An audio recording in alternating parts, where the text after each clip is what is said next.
All right, everybody, for our first match here of tonight's Jeekly, we have Generic Soda and Noobhat. Noobhat, definitely one of the stronger beginner bracket players, or academy players, I should say, that I have definitely seen in my time playing in this game. And I think that they've graduated from an academy themselves. Very strong player, and we're happy to have them here. Generic Soda, I know I've seen them a few times in pools, but I don't know if I've seen them on stream myself. Going in here, actually getting a nice situation, trying to bait out over that tornado, and now Noobhat's just starting that axle pressure that we all know. Strong stuff here from Noobhat, man. One of our Jeekly contestants, one of the graduates from the previous academy. Generic Soda playing here on this Anji, trying to get in.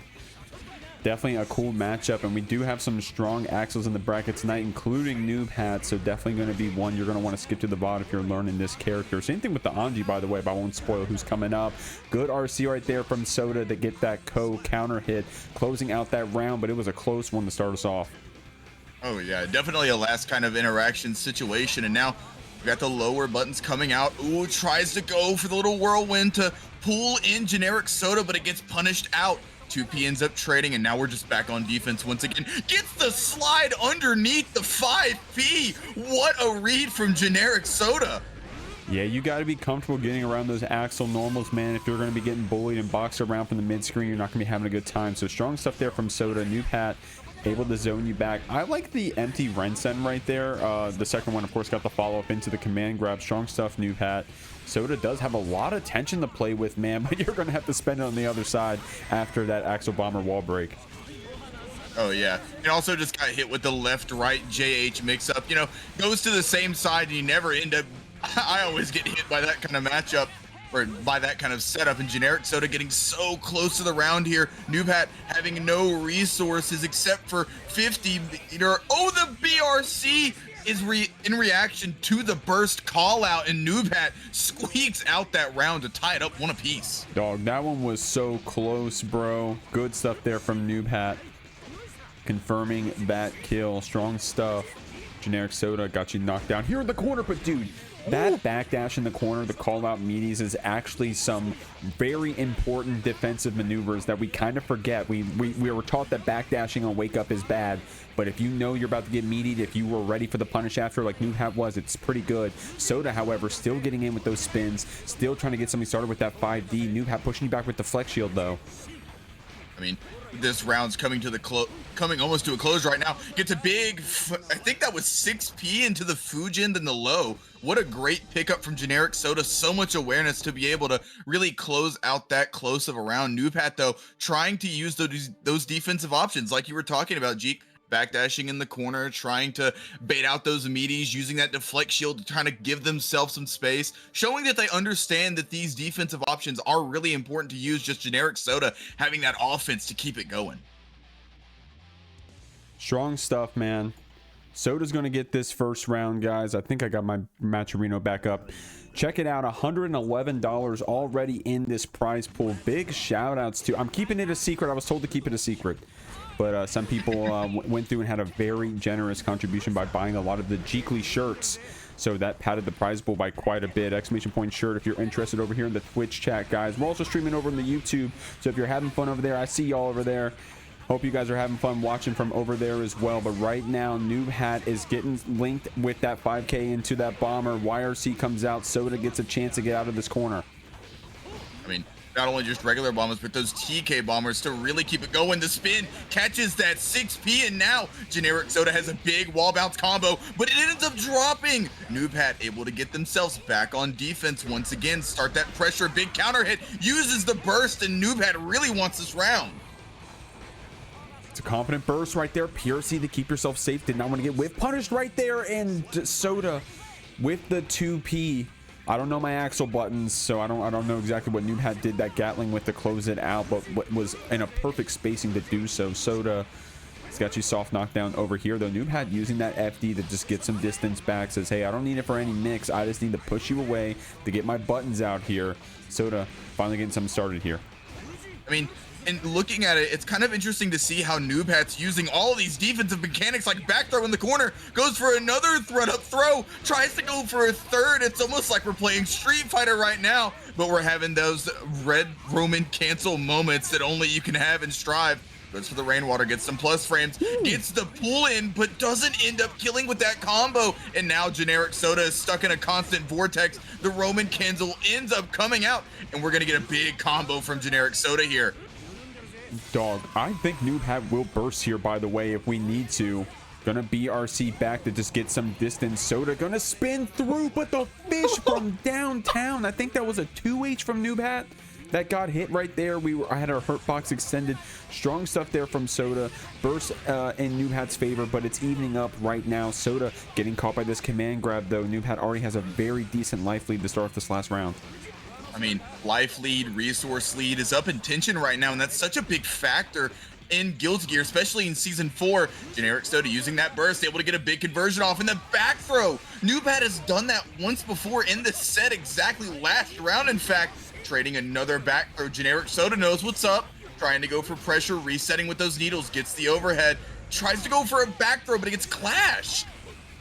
Getting that full screen presence. Noobhat has full burst, 50 tension. Soda, however, able to use that Nagoriyuki red RC to get on top of you. Trying to bait that burst, but Noobhat, so wise, held on to it. Not going to fall for that one.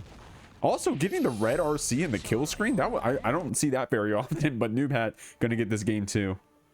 You know, Noobhat is representing that back throw option in the corner so often. You know, it's one of the better options against Anji as a character. There's a lot of gaps. There can be a lot of weird strings and interactions, especially with the kind of pressure that the Generic Soda is going for. Trying to go for those spins, trying to run up into your face and reset that pressure. It really helps that Noobhat's using that FD, using that deflect shield, and trying to get that space out so their normals can do work. And we're working right now, dude. $112 in the prize pool. Yeah, you better be acting like this is your job out here, man. This ain't no video game. Noobhat got Soda over here in the corner. Full HP so far, at least. But Soda going to get something started after this burst. We just got to dash block up a bit, and we're doing so. Spinning through the tornado, spinning through another normal, but that low gets blocked and called out. Noobhat getting a big bomber to carry to the corner. One thing we haven't seen yet from Generic Soda, besides that super that came from the wall break situations, we haven't seen parry. What a great dash cancel into that Fujin. We do get the super now, though. Make me mark my words, why don't you? Man, hard knockdown too. Gonna catch your backdash, yeah. That Nagoriyuki from downtown can catch people getting too comfortable with that backdash. Noobhat, of course, just wants that distance because we've been playing so well with it. Gonna hold that fish after that PRC, but the overhead closes out this round. Strong stuff there from Soda. I mean, such strong stuff from Soda. Like, to be able to be aware and react to all these options that Noobhat is throwing out. The spin is really doing a lot. Little bit of that dash up, IB. Gotta love to see it. Gets the Fujin into the overhead and a back throw from Noobhat. Man, Noobhat also getting that wall slide off that 2K. Good link. Soda's got 50 tension here. I think we're doing a really good job of getting in. You know, when I'm playing against Axel, bro, I'm getting boxed full screen. I'm IEDing straight into every 5P, but Noobhat doing a good job of making these approaches tricky. Of course, I mean, Soda, that is, of course. Noobhat was able to close out that round. Soda doing a good job with the spin. Good timings with those IEDs, and now we got this Axel in the corner, but good deflect shield to push us back. Oh, but a big burst there, not wanting to let Noobhat get anything started. You know, the amount of time that Noobhat has spent inside the corner during this set, you would think that this set wouldn't be that close. But whenever Generic Soda's running up, getting those forward throws, a big YRC coming out, the backdash rainwater, gonna be able to punish Generic Soda for literally anything. They tried the parry! Has 50 meter, but it's not gonna need it. The wall break is going to end up killing Generic Soda. Is gonna squeak out a pretty close game, putting them up 2-1. Man, they must have that stream unmuted. I think weren't you just saying that we haven't seen much of that parry? But here we go. Looks like we're gonna do it right there. Spinning through, getting it right there on that 2H. Spinning through the tornado into parry. Oh, that's so funny. I mean, with how Generic Soda has been adapting so far, you can really tell that Noobhat is kind of on their heels right now. Not really able to get those throws in the corner, not really able to set up much. And it's like you were saying earlier, Generic Soda is doing such a good job at staying crafty with those approaches that it really makes Noobhat have to work for any advantage they get in neutral at all. 2P back. Oh, whiffing on that 6P, no punish from Soda. Going to be able to, oh man, no way, that JH did not connect. The B or C slowdown confirmed the situation. Soda is able to keep this pressure up. Noobhat does have some tension to play with. We may see a reversal super, possibly just a YRC trying to get out of this corner. Maybe we're going to use it for a red RC confirm if we can get a hit. Soda building up this tension. Now we're back to full screens where Noobhat wants to be able to get that one vision off the command grab, but Soda was ready with the burst. I mean, a way to use burst here, really wants to secure this set right now and puts themselves on set point. Maybe that burst was worth it. The burst was worth. Gonna get this overhead to start off the round. Unfortunate counter hit right there for Noobhat. Soda playing very confident, very strong, ready to try to close out this set with this hard knockdown super. Hard knockdown off of this, and generic Soda's been making the most of it with things like safe jumps. Goes in for that JS safe jump right there, and now Noobhat is trying to set up a tornado, but flashes of the pass. Generic Soda's able to spin through it. Back throw, we're seeing flashes of game 2, and now it's that big bomber, sets up for a safe jump, uses that orange wild assault to continue the pressure rainwater, you're +3, and now generic Soda has to spin in, but the counter hit comes out. Another counter hit trade, dash cancel, but can't pick up the combo. I like that the flex shield to try to push back Soda, and Soda doing a really good job of air stalling with that JD, by the way, to get around those Axel normals full screen, but Soda was still able to get in, able to close out this lead. Strong stuff from both players, but Soda's gonna be moving on. All right, guys, Dany, Steele on Andredlon. Let's see what we got here on Andredlon, previous Academy graduate. Dany, I'm sorry if I'm getting this messed up, homie. I think I just saw them enter one of their first Jeeklys just recently. I think they were on stream last week. I think I remember this color 10 Baiken. Andredlon starting strong off on this round, though, Ukio. I mean, hard knockdown after that wall break. You know, I get the pleasure of playing versus Andredlon a lot in brackets because we both make it pretty far, and you're seeing what makes it to where they can make it so far. Being able to punish Dany Steele for trying to get out of that situation gets a perfect, but that forward advancing low, such a strong tool for Baiken. A back throw from Andredlon, tries to go for another setup on the throw, but the cross up ends up happening, and now we're just trading throws back and forth. Yeah, hey man, whatever does damage. Strong stuff. Oh, okay, that was an interesting one right there. That PRC Ozanson, but Andredlon's going to get the pickup. Going to keep you in the corner with that 8 sword, but yeah, it wasn't a meaty one, right? So we were able to jump out and get this red RC after unfortunately misaligned that close slash on Andredlon. Not going to get out of this, though. The Tommy's going to close out that round. 2 quick rounds back to back, dog.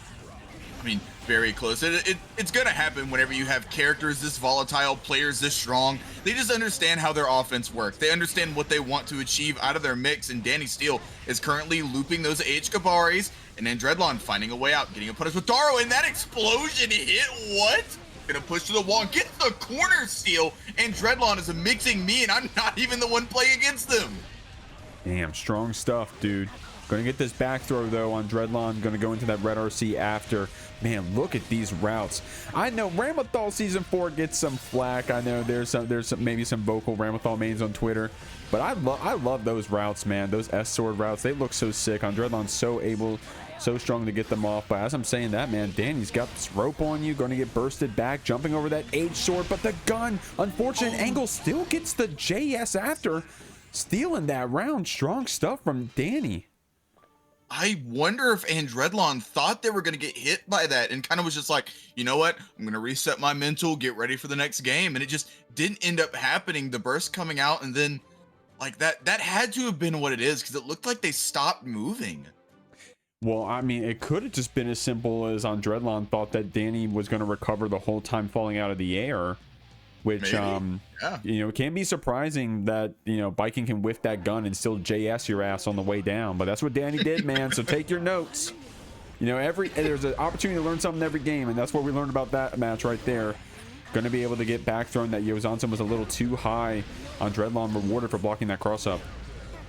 I mean, Dany's still trying to go for that parry there, but it's just not working. The S sword gets thrown, and now we're going into the wall. The Mortabata reaches so high, and now you got a hard knockdown, 100 burst on your side mix that's going to end up cleaning up the round. You know, this is kind of seeing shades like we saw in that first game, a really close and fast round, or really fast and almost distant round for Andredlon, and then Dany Steele fighting right back, getting the first hit of this round. Going to get that H-sword pop. I have to watch the bot back to even catch what just happened, but I won't linger any longer. Good parry, good throw tech, and a great 6P. Dude, these players are doing some strong stuff so quickly. It's hard to keep up. 6P to keep you back. Falling into that H-sword. 5D is the mix. Dany going to be sent through this wall, I believe, but we will have burst on the other side. Routing from Andredlon. Willing to be, like, aware enough to make sure they get that final hit before that burst builds and able to secure the round, even with Dany still having that burst on the board. Trading games back and forth right now, but Andredlon seemed to have more of a command over that game, teching throws, really not letting them get out of the corner and get into that range where Baiken really wants to be. Yeah, Andredlon, you know what the kids say, locked in. Is that what they say? Hello, fellow kids. Oh yeah. Oh yeah. Oh yeah. Jeek gets it. Jeek gets it. There you go. I got a glossary over here whenever I want to say something that you know, whenever I want to speak y'all's language, I just pull up in my little journal over here. I put on my reading glasses and here we go. Game 3. Yeah, Dany Steele able to get the first hits round, starting to get some pressure, and now both throws end up missing, but it would have been a tech regardless. Andredlon going for that burst bait, and you know, Andredlon, bro, I love seeing Andredlon play. They're such a strong player. Goes for that JH, ends up catching them out the air, but Dany Steele ends up getting the YRC, but Andredlon has no swords. Yeah, oh my gosh, Steele was close enough to get that sword special though, that air special rather. Dany got that tether applied. Couldn't get that throw on Andredlon. Unfortunately, couldn't get that S sword either though. We're a lot of spaghetti on the floor right now, Ukio, but this 6P red RC is going to give Andredlon some Oki, I believe. Going to get that run-up block. Dany confident about that wake-up reversal, but Andredlon going to block it out, close out this round. Oh, yeah. And, you know, it's just one of those things. Sometimes spaghetti is just, it's going to happen. Like in this fighting game that's as aggressive and as fast as Guilty Gear, you got to be able to adapt to those situations. And now Andredlon gets a big up. The parry comes out from Dany Steele, and now it's their turn to start some mix. Get that Escabari run up throw, and now you get a free combo with that 2K going in for the Tommy mat, and they also have 50 meter to make the most out of this. Oh my god, dude. Andredlon does get their burst here, but damn, I don't know if we're going to see it this round. Has a lot of meter to play with. You saw with that PRC. Dany going to get crossed up here, but an amazing burst bait there from Andredlon. Going to keep this one going. No way that 5D connected, bro. That was full screen. Oh, what a jump grab. Andredlon is cerebral right now. Gets the JP into the crosshatches of doom. Has the S sword throw and takes the round. Snatching victory from the jaws of defeat and not even need to use burst. Man, what are you feeding these boys out here, G? God dang. Oh, I'm not feeding them nothing, man. This is their hard work, bro. I'm not feeding them nothing. This is all them. Andredlon, Andredlon, of course, graduated from Jeekly Academy, but they just showed up. That's hey, I'm not taking no credit for how awesome they're playing. Strong stuff. Real quick, want to shout some follows. Wise One Go, JTR Black, Leaps, Leaf, and Thornless Guy. Thornless Guy, of course, a Dany fan in the chat, a Dany Steele fan. So if you're a fan of Dany Steele, let me hear you. Andredlon getting something started here. Dany's going to spend that burst. Great anti-area from Andredlon. Going in for that JP, and you know, we're starting to see some very distinct and unique mix from Andredlon, and what a pickup. Able to break with the Mortabato, and now they're going to be chasing for that safe jump setup. Oh my God. I have literally never seen that before. Unfortunately, we're going out this round. But, dog, none of y'all blocked that shit. What was that, dude? I got hit. Jesus. Oh my God, dude.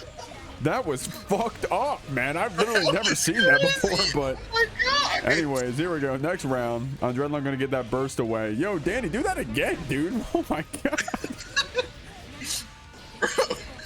That was insane. Andredlon able to chase with that S sword, gets that guard crush, and doesn't get a hard knockdown. Dany Steele is in the lead here with that, with those resources, with that burst, has the tatami mat to go for that very, very hard to deal with mix. The JH ends up happening, the parry comes out, but Andredlon doesn't end up punishing, goes for a run-up throw, has the PRC to make it safe, and does get the throw in the end. Dany Steele showing some amazing mix, some very messed up setups, but Andredlon finding a way to go forward in this bracket. All right. coming up here on to this next match. We have MacMens, such a strong player, acclaimed, known for that. Anji constantly making top 8s in big brackets, but we then also have, is that external esteemed ruffian? Oh, that's a great name.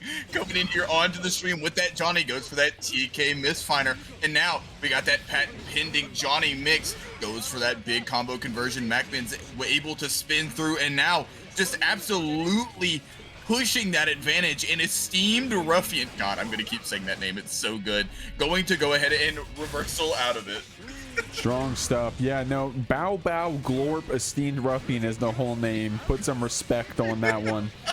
But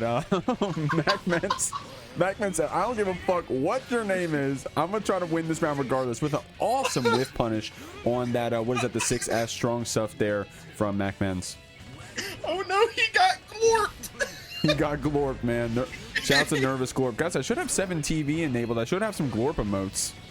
You gotta hit me with some glorp emotes over here on the Twitch. Anyways, MacMens going you over to this corner. Going to get this wall break with the 5D. Going to keep that tension for the mix. Make sure they're able to have every single option at their...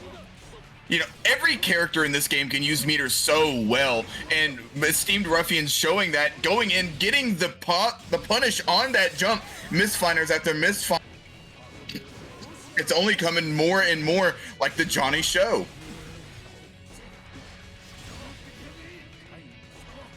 Gonna force coming out back. We're trying to get it started over here, Ukyo, but we got that wrist crank. MacMens still very confident playing around that, however. Going to use these overheads. Dude, Ruffian with some really good defense to block out most of that, but we're still getting pushed to this corner, man. It's gear. This violence is crazy. They don't call him guilty for nothing. Assault your friends guilt-free, goes in for spin, gets the tap dust, and MacMens showing that your favorite player can't even block that tap dust. Going up 1-0 in this set over Esteemed Ruffian. GLORP Esteemed Ruffian, my fault. Yeah, put some respect on that name. Put some respect on that. Now you don't have to say it every time. I'm just trolling, but I'm just trolling. It's so funny. It is awesome. Yeah. It is awesome. I love the name. It's so good. Dude, I mean, let's give it a buck, man. Ruffian was playing really strong in both those rounds. I mean, we're taking MacMens down to like last combo situations. Like, you know, that's there was a chance that Ruffian's going to get some games, if not this set. I'm gonna keep it real. MacMens seated pretty high, favorite to get pretty far in this tournament. Ruffian gonna prove themselves here though, and already has been in these previous in this previous game. I mean, going ahead and using that burst there, really believes in himself to be able to take this. 6H ends up coming out from Mac. Tries to go for the dash cancel to follow up. And reversal super coming from Ruffian. Gonna get themselves in a great position here. Being able to follow up on. Gets the sword cut. And I think you're on to something, Jeek. They're looking really good right now. Strong stuff, can use that PRC, the 2P, you back after that 2S. A lot of lows coming out.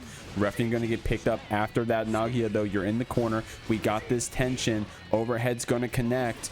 The PRC is not going to keep yourself safe. Ruffian's got you in this corner trying to get this misfinder established, but MacMen's doing a really good job of holding up. Ruffian has to throw you.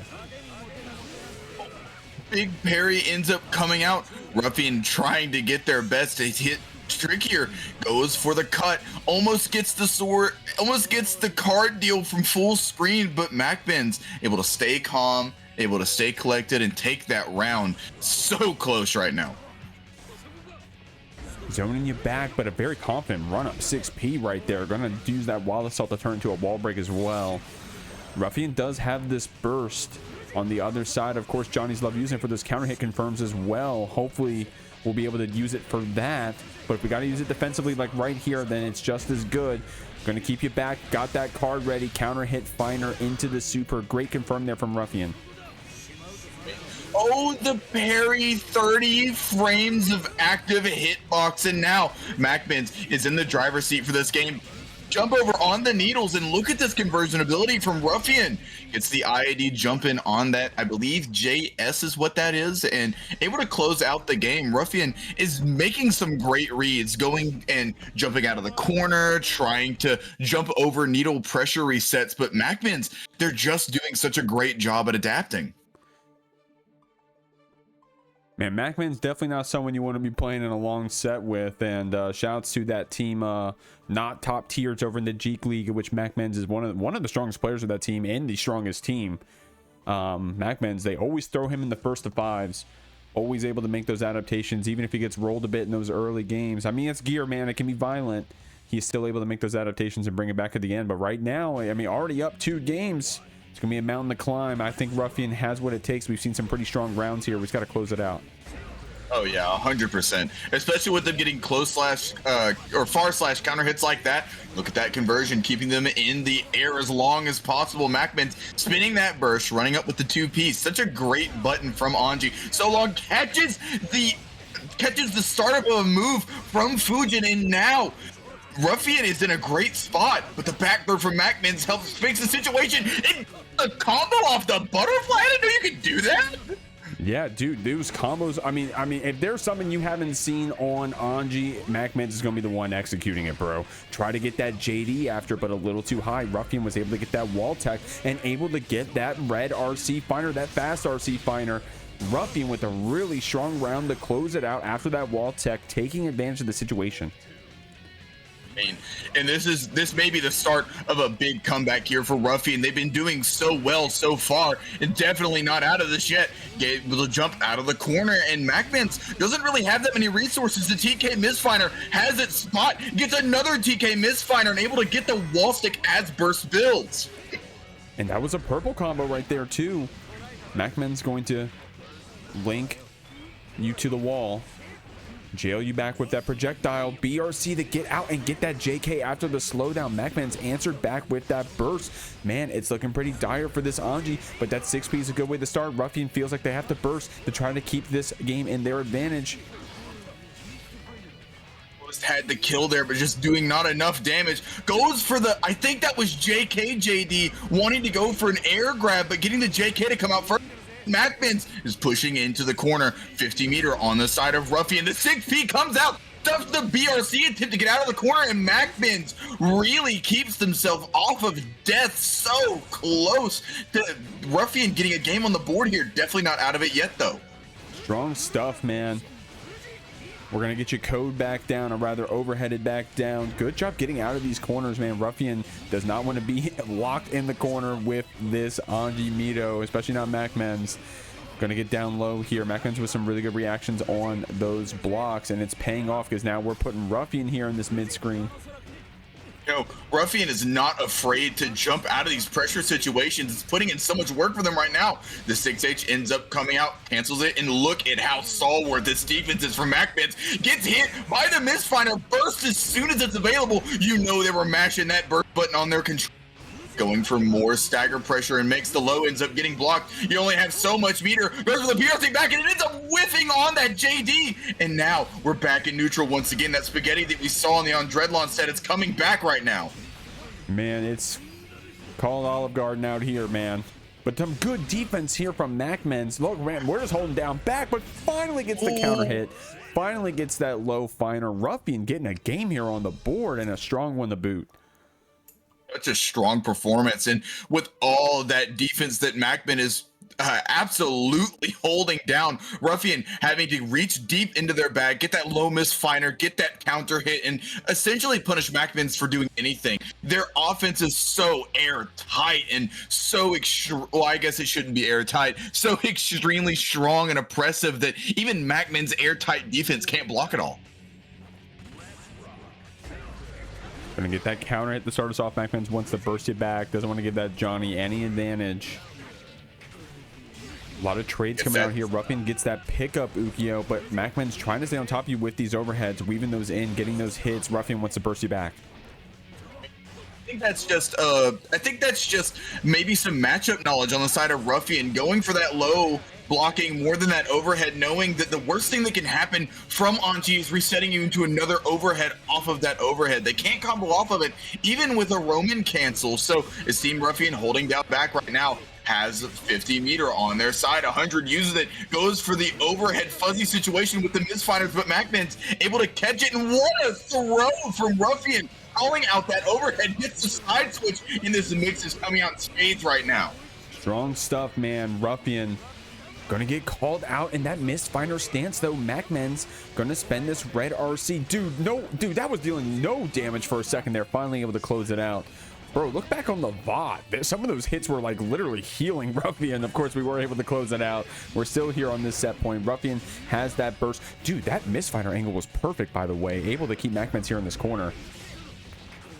And it just, not only does this show how strong of a character Johnny is, but also how strong of a player Ruffian is, going and getting that bait from the grab, has the misfinder cancel in the air, goes for the TK, ends up PRCing it. This makes it so incredibly layered and diverse. Ruffian has such a health lead, the counter hit comes out, and now getting more mixed for Ruffian. These TK misfinders mixed with those cards, it's very dangerous right for your MacMens. MacMens does have that burst though. I don't know if we'll see that hero burst. Probably not going to need it the way it's looking right now, man. We're going to take Ruffian to this other side. Ruffian doing such a good job of getting out of that corner though, man. Does never getting boxed in that corner by MacMens. Able to even up the round. Still set point for this Anji. And we do have that burst. Oh my god, pulling up, trying to get a really confident throw in the round start. MacMens ready for that tech and now has you through the wall. Oh, what an extremely heads up play to get them in that situation, to be able to even get that wall break in the first place, recognizing that counter hit. And now Ruffian has you in the corner, the spin through the 6H, and now we're just pushing him to the corner with the run and the Roman cancel, making it all come out. The pop comes into contact with the bird, making it into an eagle. The low ends up coming out, and now so much meter, so much burst. Ruffian is in such a tough spot. And that 5D counter hit isn't going to spell any signs of a comeback. MacMen's going to secure this game with that super strong stuff from Ruffian. MacMen's, however, going to keep moving on this winner side. All right, next match here coming up, we have TestYourLuck and Darklord. Both these players making it pretty decently far in the bracket so far, wanting to play in for a chance to play RedIAmNot in that top 24 qualifier. Darklord here getting in with some more pressure and getting that burst out of TestYourLuck. A big 6H ends up coming out, and now we're pushing to the corner. Look at that conversion, Jeek. Yeah, that was a lot of damage right there. Of course, TestYourLuck was at that 2 blood, that 3, that that blood range that decreases our defense quite a bit. Unfortunate drop though. We were able to bait the burst, and we probably did intend for that blood pop to actually connect, but I think it was an OTG Ukio, so Darklord was able to take that round.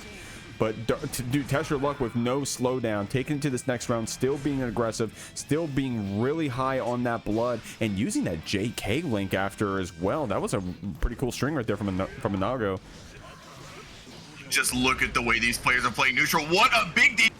And you have so much blood on the side of TestYourLuck, trying to get those far slashes out there to try and recruit that string, but Darklord able to make the most of it. Got a big whiff punish, and you're going through the wall. This is going to be a really good situation if you're knocked down versus a high blood Nago. They're taking so much damage.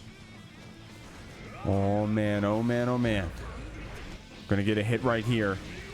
Going to that 6S into the Fafnir. We got you beat up. Darklord able to take this first game pretty solidly, but dude, I wish I had a replay of that first round. Just wanted to see that situation again. Of course, if you're watching the VOD over the exclamation point YouTube, you're able to see it again. Actually, I think the people watching the YouTube stream can just go back if you really wanted to. So shout out to the YouTube watchers.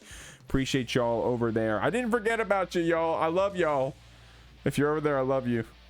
Anyways, game 2.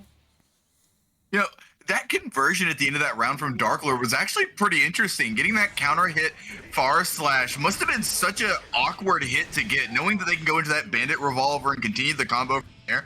Such smart routing on them, already getting the burst out of TestYourLuck, but now TestYourLuck able to run that patent pending gameplay that they're known for. Such an aggressive Nago, but it gets you stuck in situations like these where your back is to the corner and you're having to fight out with those normals.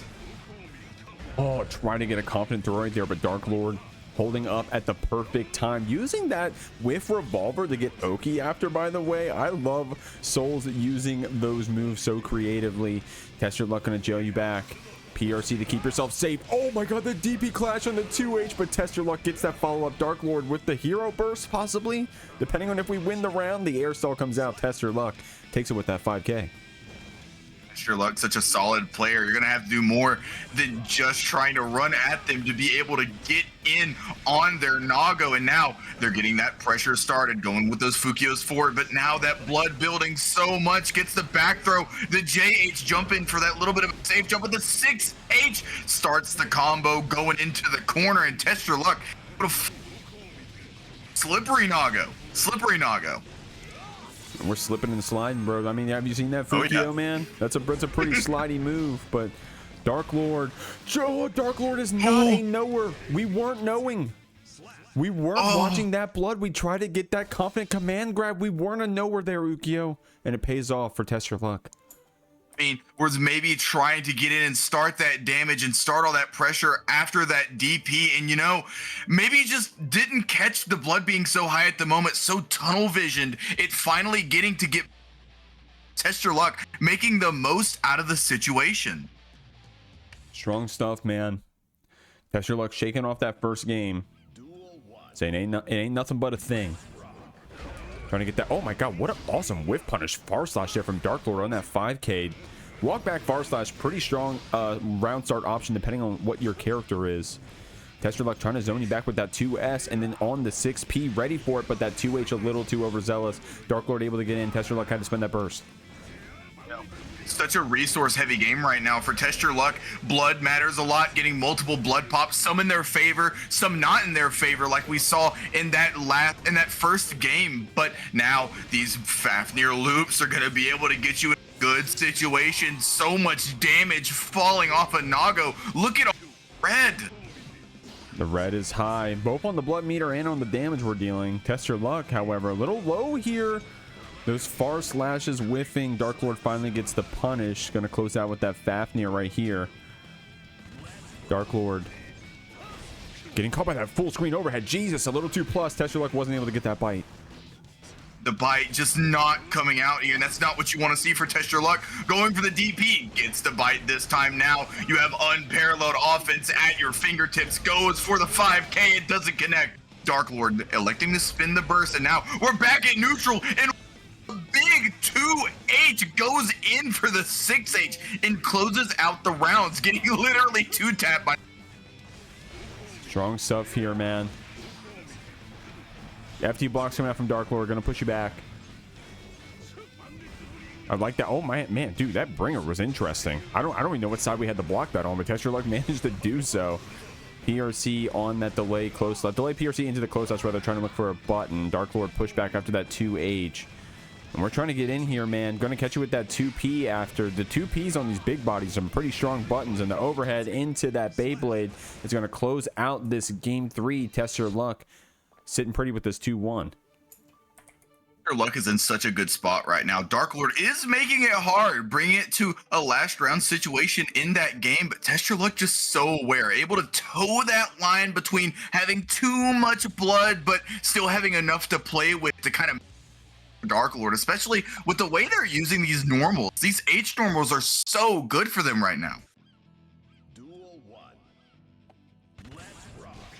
Oh, man, dude, Dark Lord is so good with these run-up far slashes and with punish far slashes. Our round starts have been really strong. But that DP going to get called out. You can't be right always. TestYourLuck going to show you what it means to get your DP blocked by somebody ready with this 50 tension. Strong stuff, hard knockdown, but Dark Lord will have some bursts on the other side. Not to mention the 50 tension they have on their side. Just because you got the hard knockdown doesn't mean you're out of it yet. Trying to go in for another opportunity. The Beyblade ends up hitting Dark Lord with a little bit of a hero burst there. Maybe believing that they could make a comeback if TestYourLuck had high enough blood, but the only thing they have right now is a high life count going on set point. Ooh, catching that up with the close slash. Yeah, once you get scared about those bites, which TestYourLuck, you know, rightfully earned that respect, those close slashes become a lot more stronger. Great tech right here. Try to get, what was that? It was either a 2H or a 2S, but Dark Lord was ready with the run up and is going to send you through with this Tyrant Grave. Tyrant Rave, excuse me. Oh my god. Can you tell it's been a minute, Ukio, since I've seen a soul on the screen? Hey, it's also been a while since I've had to commentate Soul 2, but now Test Your Luck, maybe trying to put an end to this set right now. Goes for that big jump in, gets the DP, and now able to get the kill. Dark Lord put up such a good fight, so many close games, so many close rounds, but Test Your Luck just coming out on the winning side. Here we go, y'all. Still moving on through this bracket. Very strong players coming up right now. It's going to be Scissors up against Lucien, both playing very strong in Jeekly's prior and also in that Jeek League. Lucien, of course, on that team, not top tiers, trying to move through. Scissors going to see if they can't deal some damage here to this HC, but going to have to burst out of this corner. We got that curse applied. Ukio, what are you thinking about this one so far? Now, the trade of resources is definitely in Lucien's favor. Still has all that burst. They're tied up in tension right now, but no bullets for Lucien. Scissors in pushing into the corner just has so much advantage on their side right now. Forcing Happy Chaos to block puts you in such a great situation. Counter hitting on that close slash. I think that B or C made things a little tricky. Wanted to get our turn back. Lucien going to get all that focus back. Strong stuff going to send you through, but it's only a soft knockdown, so Scissors was still able to play that round start with the BRC. Great defense here from Lucien to try to keep this Anji back. We still got more tension to get things started, and dude, that was a crazy PRC overhead right there. Lucien able to block it out, still able to try to get back with these back dashes, but you can't stay away forever. Anji going to chase you down, get that 2P. First round goes to Scissors. Of Anji health is really coming in for Scissors right now. They used burst at the beginning of that round, but look at how much burst they have right now. Getting the big combo follow-up off of that butterfly, turning into an eagle, but Lucien able to get curse out, able to loop those resources, run up 2P. We're seeing Sage of generic soda right now. Oh man, dude, Anji links in the corner with these wall bounce combos always look so cool. Scissors showing you one just there a second ago. But Lucien going to get out with this 2S. Dead framing right there as well to get that cross up overhead to turn to a counter hit. Scissors going to be hard knockdown on this other side. Able to get the hard knockdown. Lucien is such in a great spot right now, but look at all the resources for Scissors. Full burst, 100 tension, able to burst out. Lucien able to read it, gonna be able to push into the corner, and while Happy Chaos isn't known for doing damage, gonna be able to close out that round. Definitely known for getting in that infinite loop, though, getting that positive bonus, getting those hard knockdowns.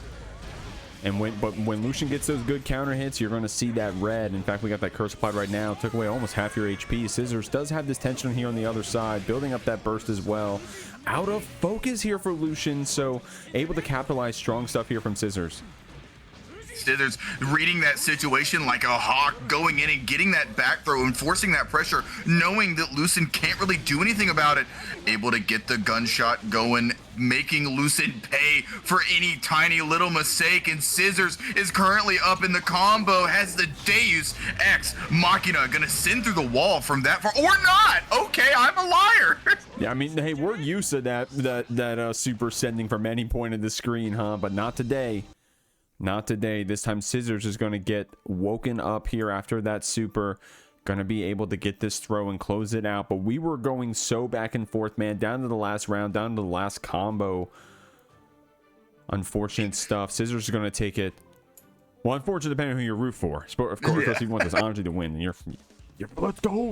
But let's go. Here we go. Game 2 coming up. I like both these players, man. I've been doing Jeekly long enough to where you know, I don't know. I can't have favorites, bro. Or at least I'm not going to advertise them. Wink, wink. But here we go. Game 2. I mean, being a competitor myself, I love watching these brackets all the time, and Scissors is always so strong. As we saw beforehand, all these different top 8s they're getting, all these great placements, doing so great in TNS, but here they're competing at arguably my favorite bracket. Not showing any bias. Not showing any bias at all. All right, gonna fill up Ukio's PayPal after this one. Scissors gonna use that PRC to keep your overhead safe. Good defense here from Lucien, man, but these Roman cancels from Scissors have been keeping the pressure going so that we're able to get those lows and stuff afterwards. Strong stuff from both of these players. Scissors does have the lead right now, but Lucien running you down with this gun right now. so incredibly strong, being able to go back and forth between running you down, being in your face, using that curse, using all of these different shots to really make for layered and dynamic pressure, even catching a backdash there, but also they just got bursted. So look, here they go to the other side of the gameplay, running up and getting the spin, are seeing it really fast like it now. We're converting into Deus Ex Machina. Does this one send through the wall? It sends through, but barely doesn't kill. We got that curse applied. Man, look how much FD we're spending just trying to dodge those shots, which you have to, by the way. But Lucien spacing it out, able to punish that throw, getting a perfect, very strong round from this HC. Scissors trying to get you on this back throw. Man, the air throw from Anji got to be one of the prettiest in the game, man. Like, it definitely is, and thankfully we get to see it a good bit, since a lot of the times Anjis are going to the air, especially with that JD, I believe it is, and being able to constantly loop situations where they're in the air and maybe making people want to challenge them. But Lucien showing you don't need to challenge them in the air to be able to get them through the wall, going in for more pressure. The YRC comes out, but what a fuzzy jump on that grab, goes for the Roman cancel and gets the burst, able to break the wall with a Deus Ex Machina, making them watch the cutscene as they go and tie it up 1-1. Man, strong stuff here from Lucien, both players, but Lucien's going to be the one taking this game right here. Able to read that burst. Calling out, I mean, well, what the YRC connected, but a lot of defensive mechanics back to back, but in the face of Lucien, still able to close out that game. Strong stuff. We're going to game 3 out here. It's been a fun matchup from both these players so far. One thing that I've been seeing recently, I believe Scissors is trying to develop a Slayer. I've seen them in a couple of matches from time to time playing Scissors, playing Slayer in bracket, but I've also fought them online with it a lot. It shows that they have a deep understanding of not only their character and Anji, but also just many different characters in the game. And you kind of have to if you're playing at this high of a level, but also the ability to have that Slayer in your back pocket. Can never go wrong. Can never go wrong. I mean, dude, at this point, I mean, if you've been playing Guilty Gear this long and you haven't picked up a secondary yet, man, I don't know. Like, definitely, you got to spice it up eventually, right? Not just because, you know, there's so many cool characters in the game. You may as well try them all. But like Ukia was just saying, you know, that able to diverse your horizons, so to speak, makes you a better player even back on your main. Right now, Lucien showing you how strong we are in this HC, despite playing quite a bit of characters. And we're going to go in this Deus Ex. We're going to shoot you through this wall. Scissors does have some meter here on this other side, though. Able to make a case for themselves to stay safe. Got that gun flip out. YRC's being traded back and forth. Catches the backdash, and Scissors is being popped up in the air. Deus Ex Machina. We've seen it once. We've seen it twice. And as long as you're playing Happy Chaos, you're going to see it a million more times. Going to get that wall breaking hard knockdown. Hey, I won't spoil who's in the bracket, but we're probably going to see it a lot in this top 8 also, especially if Lucien makes their way up in there. But there may be some other HCs, wink, wink, hint, hint. Scissors getting caught here by this 5D, trying to show this Anji Nation what it's about, but Lucien catching you on these backdashes, on these hold-ups, is going to send you through, getting this hard knockdown again. Scissors has that burst if we need to defensively. Dash cancels, getting up into your face, gets the grab, goes for another burst bait, and Lucien is so aware, so willing to go for these burst baits and throw caution to the wind, getting the perfect there, going up 2-1. Strong stuff, man. And Ukyo let me in on the possible Slayer swap. So we'll see if that's actually going to happen or not, or if Scissors going to stay on this Anji. I mean, the Anji is putting in a lot of good work right now. It's just they're getting a little bit unfortunate in whenever they want to use the defensive options like backdashing, especially backdashing. That's been really getting called out by Lucien here, but also just these bursts. It really seems like Lucien's pressure in just combo game in general is really putting a lot of mental pressure on Scissors to make them use these defensive options, maybe prematurely.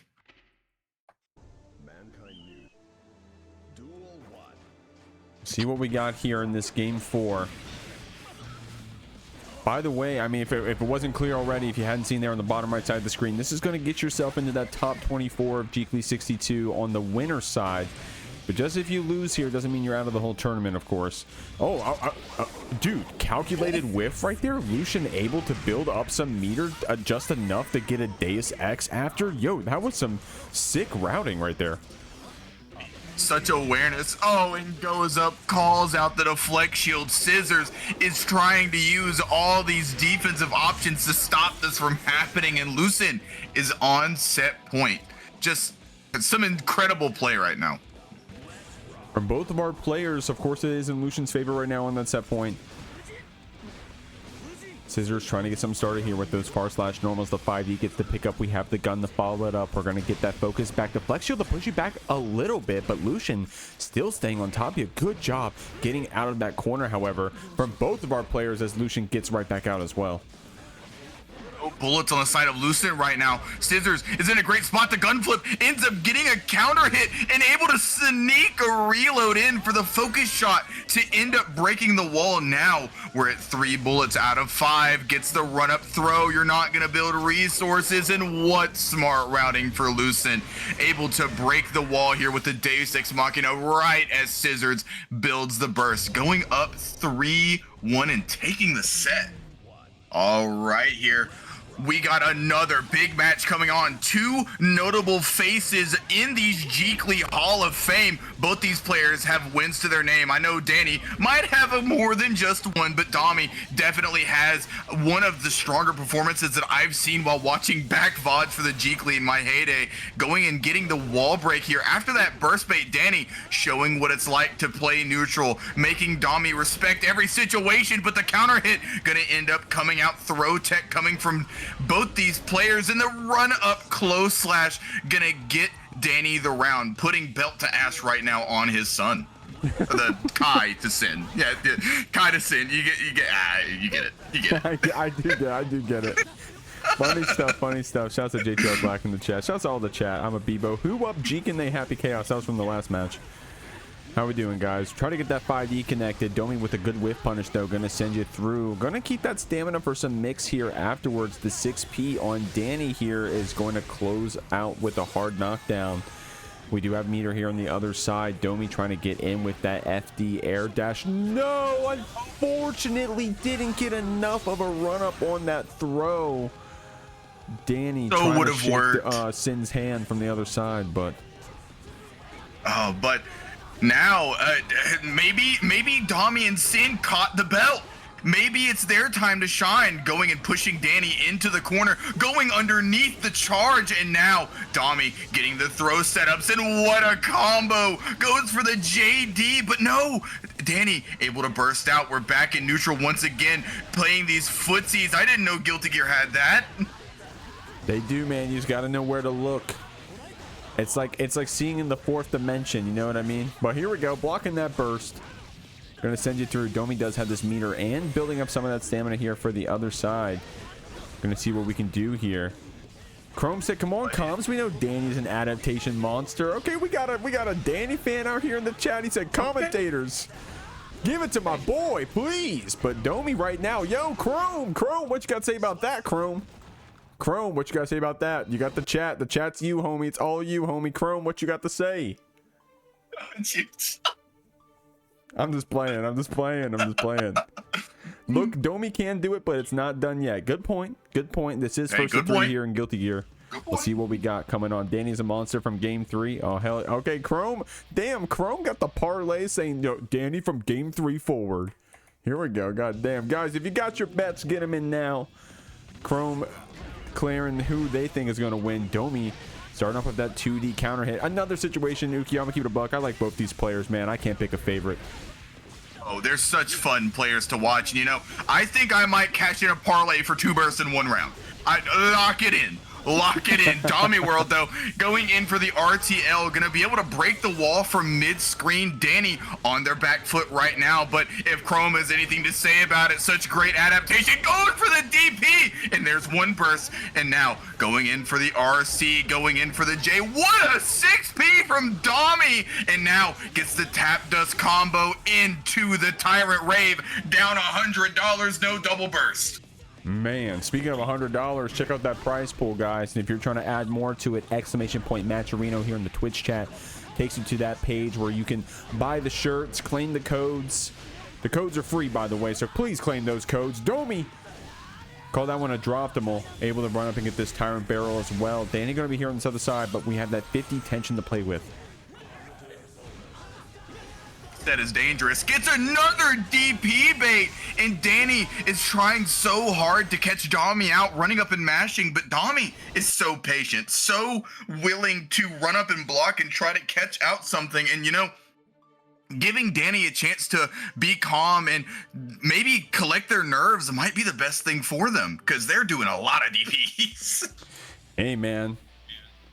Sometimes if your opponent is playing very confident and they're running you down like that, that's what it takes, you know. A couple Hail Mary DP. Oh, you baited the first one, well, here's the second one, dumbass. I'm ready, you know. Like, you got to be ready to send it like that to try to slow down your opponent, and that's probably what Dany's going for here. But that Hawkbaker counter hit from Domi is going to get answered by the burst. Dany not sent through the wall today. We got that shock state applied. Amazing just block from Dany. Domi trying to keep this pressure going as well, Ukio.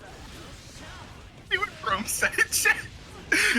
Domi going for the JD, gonna get the wall bounce or ground bounce here, gonna push Dany through the wall. And you know, Domi is so dominant right now, but Dany not one to be out, not one to be finished. Gets the dire clot, gonna push into the corner, doing the stagger pressure, and we're back in neutral, showing how Sun gets it from his father, going for such great neutral buttons. The beak driver almost ends up getting whip punished in that far slash into the stun dipper RC.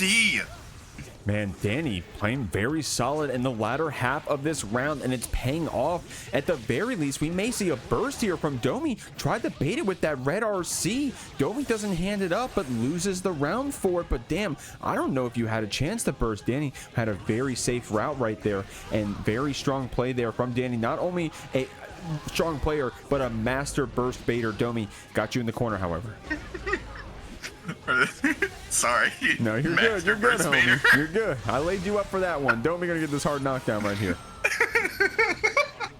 Able to get the hard knockdown, going through the wall, and Dany still has the heart on their side. We're seeing that JD combo come out so often. Gets this 6H, but it's not gonna kill. Guts coming in a little bit for Kai, and now gonna be able to get the stun dipper RC, pushing to the wall with these close slash delays, going in for these links, and now gets the low. Chrome might be onto something here, looking like a monster in game 3, and now trying to punish Domi for doing literally anything, but the far slash ends up punishing that 6P. And you know what's so strong for Domi here is that we kept our burst, right? We kept calm, we kept our burst.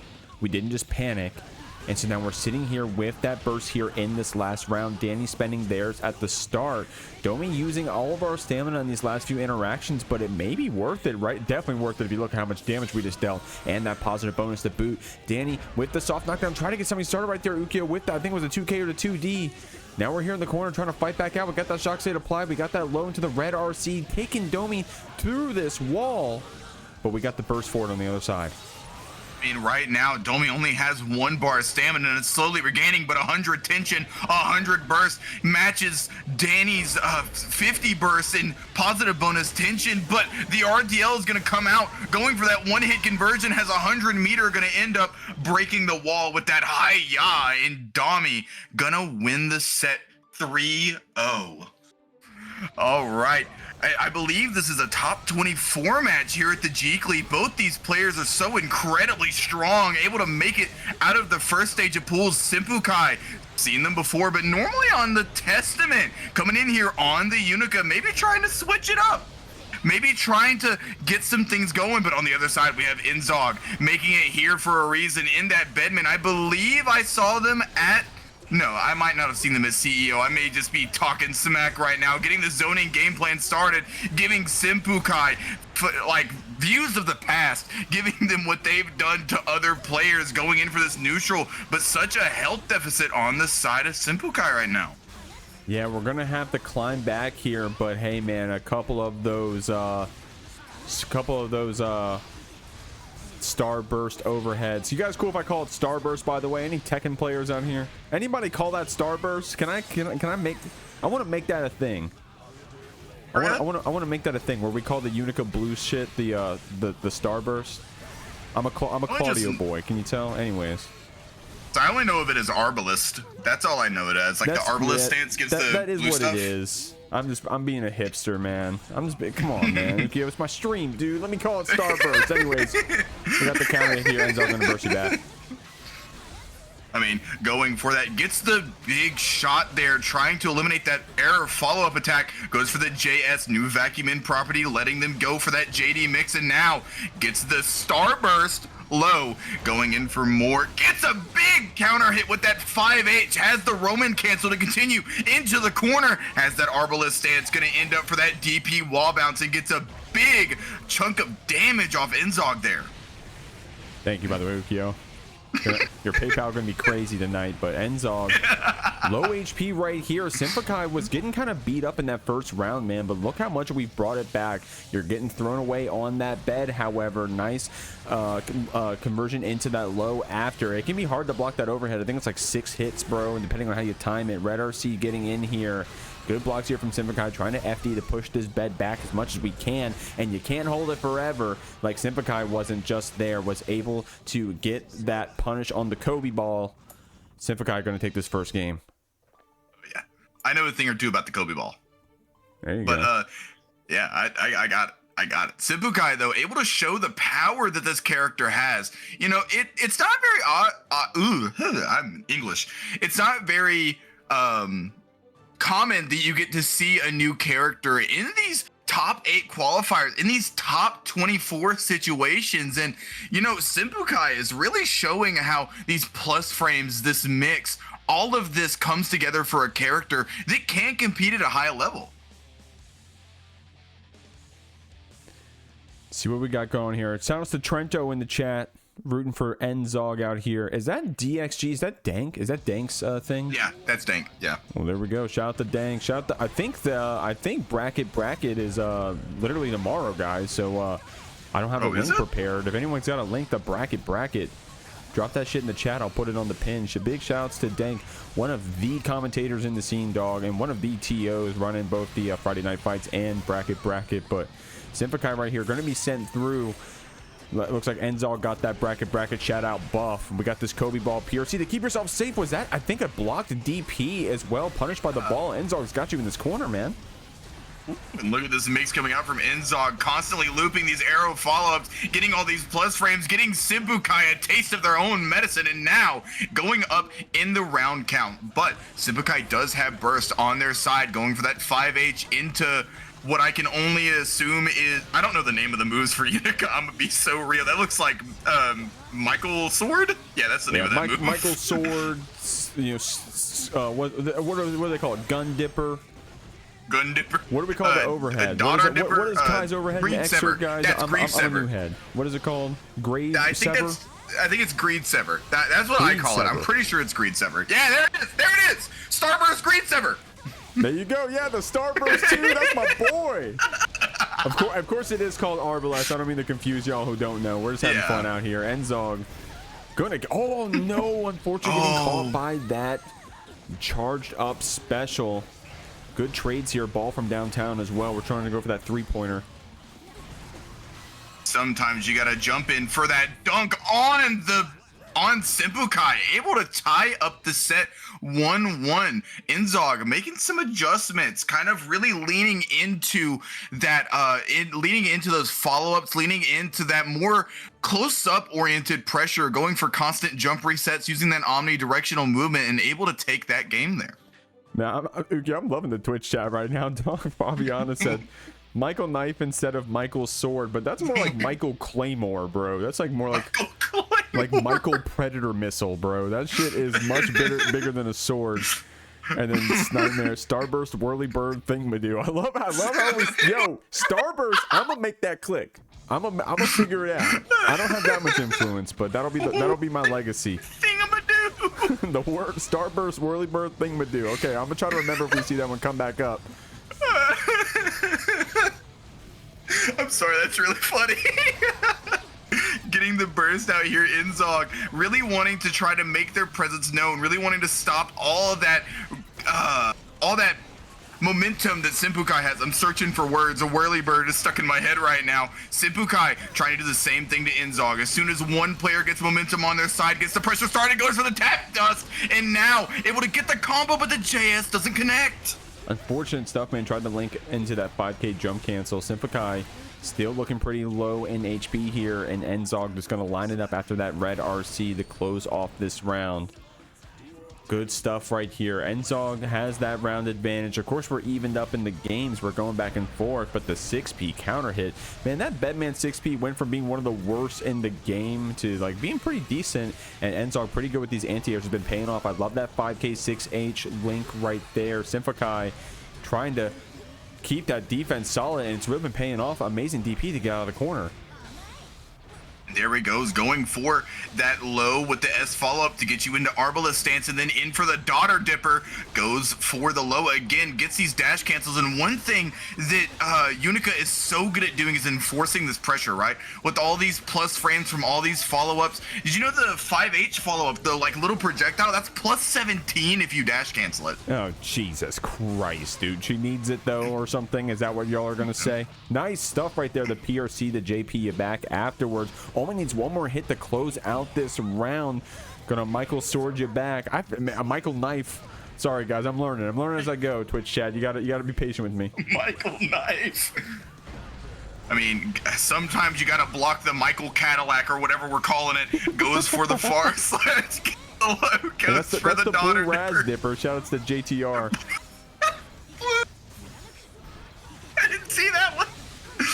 Oh, here we go again. Thingamadoos. Which one's the thingamadoo? That's the whirlybird thingamadoos. We haven't seen many of those recently. Good 5D red RC there from Enzog, and this time the JS does connect. Dude, oh my god, yo. I got mixed there, but SYMPHUUKAI with some really good defense. I mean, just showing what makes them such a strong player in these situations. Goes for the low, has the Roman cancel, the fast RC 6H, gets the Arbalest, but goes for the Daughter, fucking Daughter sword. Yeah, 6H comes out for the overhead. Alright, strong stuff, man.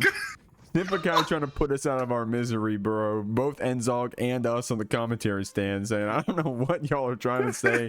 Try to keep up with me winning this game 3, though.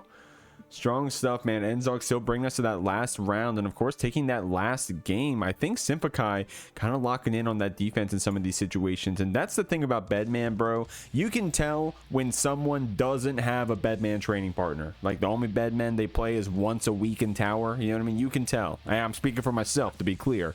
You get a good Bedman training partner, you get, like, I'm talking like 200, 250 hours playing with your friend, trying to figure out how that character plays, what they want to do, what looks strong, and then you start looking a lot more confident like SYMPHUUKAI does right here. Fair, like, this is one of the most layered fighting games that are out there. Not the most, but one of them. And Bedman is a great example of that. Having not only that 8-way omnidirectional movement, all of those error follow-ups that make for sick mix like we saw last game, and even getting you in situations like right here where they're able to switch from that zoning, use those projectiles, and get in your face. But SYMPHUUKAI is not having any of it. Goes for the low, trying to get some pressure started, trying to get in Enzog's face. Goes for the DP after the low. It's -3 after the Arbalest, I believe, going in for that DP, catching the startup of anything that Enzog does. But now the big follow-up has a counter hit, goes for the close slash, and gets the burst out of SYMPHUUKAI. Oh man, caught you with that JD jump cancel, man. This bed can be pretty strong. Gonna link that 5k into the special after as well. Good blocks here, but you can't block forever, man. You block the first 5 hits of that jump normal. Guess what? There's 6 of them. And Enzog's showing you all you need is 1. Tearing up that round. Strong stuff.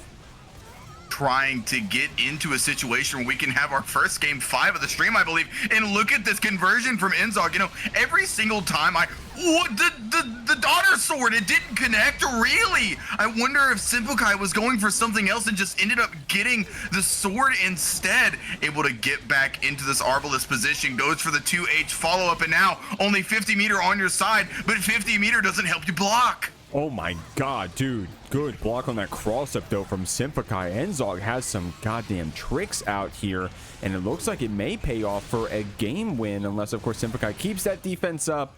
but that Air 236S, bro, this Bedman is so tricky. I don't know how new some of y'all are to gear. It may not be obvious by looking how big and clunky this character seems, but look at this. I mean, Ukio's been saying it, that 8-way dash, and look at this arrow case special moving you halfway across the screen.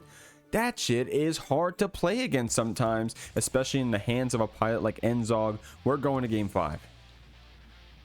Enzog is doing such a great job holding on right now, but SYMPHUUKAI really showing the power of Unika, really showing what this character can do. You know, I keep harping on it, but the ability to force out plus frames and be able to force you to hold her pressure is so strong. Not to mention with that the daughter dipper and the greed sever, I don't remember what we're calling it, from the starlight or arbalist stance or starburst, I don't know, it's unexplainably juicy, goes for the 6p, gets the low going in. Now we're going for that overhead. If it would have dash canceled, we would have gotten it, but now Enzog is back in position here, trying to pin you down, no pun intended. Going for that gun dipper downtown, going for these DP routes as well, man. This Unika does damage. Damage, pressure, going in for the RC, gets the 6H, going in for a big combo, and now we have the enhanced super absolutely lopping off all that health from Enzog, punting SYMPHUUKAI on set point. Ooh, that was a gnarly counter hit on that jump in, though. The burst is going to save Enzog here. SYMPHUUKAI threatening set point, gunning you back, trying to get that starburst as well. Amazing just blocks, bro. We're getting pinned down. Enzog able to steal the corner, pushing SYMPHUUKAI back here, blocking all 6 of those hits, but the 5D connects and going to send you through. We didn't get a chance to burst. I don't know if we'll see it in this round now. Wanting a chance to save it, but SYMPHUUKAI might not even need it. Has the meter to continue it going, just absolutely enforcing all of these plus frames, almost like you're never negative in some of these situations. Goes for the mix, gets the follow-up, but oh no, the 236 input doesn't end up killing, and now we're back at full screen trying to get this last little bit of life off when we get a trade. We're going to game 5, last round. Projectiles coming out here.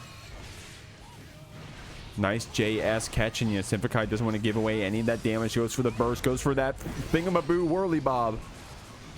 But we're going to DP through. I'm sorry, y'all. Y'all watching the bottom like, yo, shut the hell up, man. I'm sorry. I'm having fun. Enzog with some great defense on that, however. Going to get out after that 2K236S. Lining up this combo with the RC. Taking you across the screen as well. And one thing you gotta watch out for is these defensive options from Unika. Has so many avenues to go for, has such a strong DP, such a good 2P, 6P that has the frame hitbox of her mom, but the animation of her dad. Gets a big hit there. The burst ends up coming out. Worst one interaction. Wait, a big counter hit comes out from Enzog. Able to push to the corner, has the Roman cancel. Gonna get the wall stick, and Enzog kills at the last second before that burst builds. What a great set from both these players.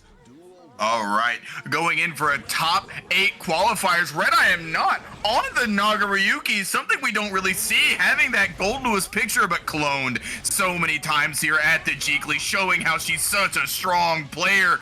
Coming in for another chance, revving that Bison OMG tag, but RedIAmNot getting the throw, going for a big 6H and gets countered by the 2H from Clone. Gets the backdash, another 2H coming out from Clone, trying her best to catch them off, and the pile bunker gonna end up hitting, going for a loop. You're so squishy right now. Gonna get hit into the wall, I believe. Oh no, that doesn't kill. Yeah, so just want to call it the elephant in the room. To be clear, Red has been on this Nago swap for a minute now, but it is new to the Jeekly. Definitely new to the Jeekly. First time. We've definitely seen Red on the Nago before here, but this is the first Jeekly we've seen where they've made this hard swap. So definitely strong stuff, trying to qualify here for this top 8. Clone, however, showing how strong she is on this Slayer. You're not going to get away with this new character taking her out for free, but strong stuff with that bite, getting this blood raised up, trying to push Clone back, blocking out the Mappa, and then shimmying back with that 2H. Strong stuff there from Clone. And now we got the pile bunker that we've all seen before. You know, this is basically a B&B for Slayer at this point. Builds 100 meter, gonna send you through the wall, but RedIAmNot has a burst, has tension, has even some blood to their name, maybe able to get out of the situation, but Clone gonna throw some risk out there, get that burst off of the screen, and she's gonna go up 1-0. I didn't know that they've been on Nago for a bit. That's interesting. Huh. That's really cool. Yeah, I forgot exactly what bracket it was, y'all. Was it after CEO?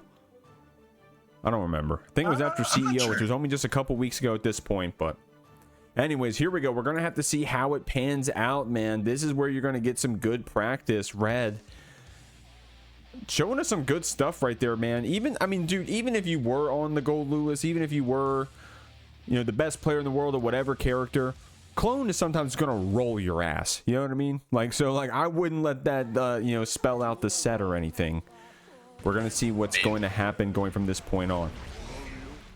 I mean, sometimes that's just how her playstyle goes. You know, if I had to describe it, it would be like a high roll dodge build almost. But RedIAmNot trying to get in, going for that DP, trying to get something started, and the cross up ends up coming out from Clone, gonna be sliding you around the screen like it's an ice physics Mario level, and gets the round off of it. Strong stuff, man. Oh, excuse me, goddamn. Strong stuff. And real quick shout out to Backpack, just gave us a massive raid. Thank you so much, homie. Of course, running that Backpack Brawl. Please go check them out on Twitch. I gave a shout out in the Twitch chat. Please go check them out, as Clone gets a perfect here to close out game 2. But yeah, big shouts to Backpack. Thank you for the raid. You guys got to see the Pandemonium as well every Saturday. Oh, hi, Panda.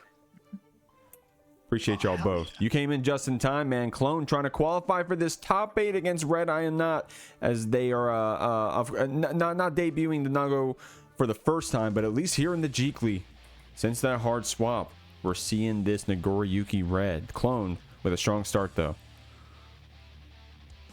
Bro, I watch those Backpack Brawl VODs all the time. They're so good to watch, you know. And now getting in here, Clone trying to get into that top 8 spot right now, up 2-0, but Red showing that they have some character mastery on this Nago already. Gonna burst back to keep that Clone away from you though. Don't want to get pile bunkered over here while you're in the corner. Good scoop, good pickup right here from Clone. This hard knockdown's gonna hurt. Red is gonna get some tension here on the other side. Ukyo, he's got to get a chance to use it. Clone showing you look like Luigi from Super Mario 2, man. We were float kicking out here. The close slash gonna catch you on that backdash overhead, gets that pickup, and not only did we get the bite to take the round, but Clone spent that burst for deflect shield. So a nice advantage here in terms of meter for Red. Sometimes you got to throw caution to the wind to get a character like Nagoriyuki out of your face, but RedIAmNot showing that not even Clone can block at all cost. And now we're back inside of neutral. What a big whiff punish with that P-Mappa hunch. The Beyblade gonna come in. White Wild Assault spins the meter, tries to catch it out, and gets a big 5H. All gonna Mappa you to get that punish though. Strong stuff here, man. Gets that counter hit. Red being active on that defense, but if you're not perfect with it, then the Slayer's gonna make you hurt. Getting that 100-meter super as well, gonna make us watch this cutscene as we move on to set point.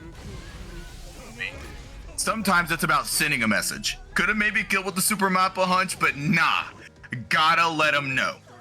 Hey, you don't take that tension into the next round, so you may as well use it. Oh, exactly. Exactly.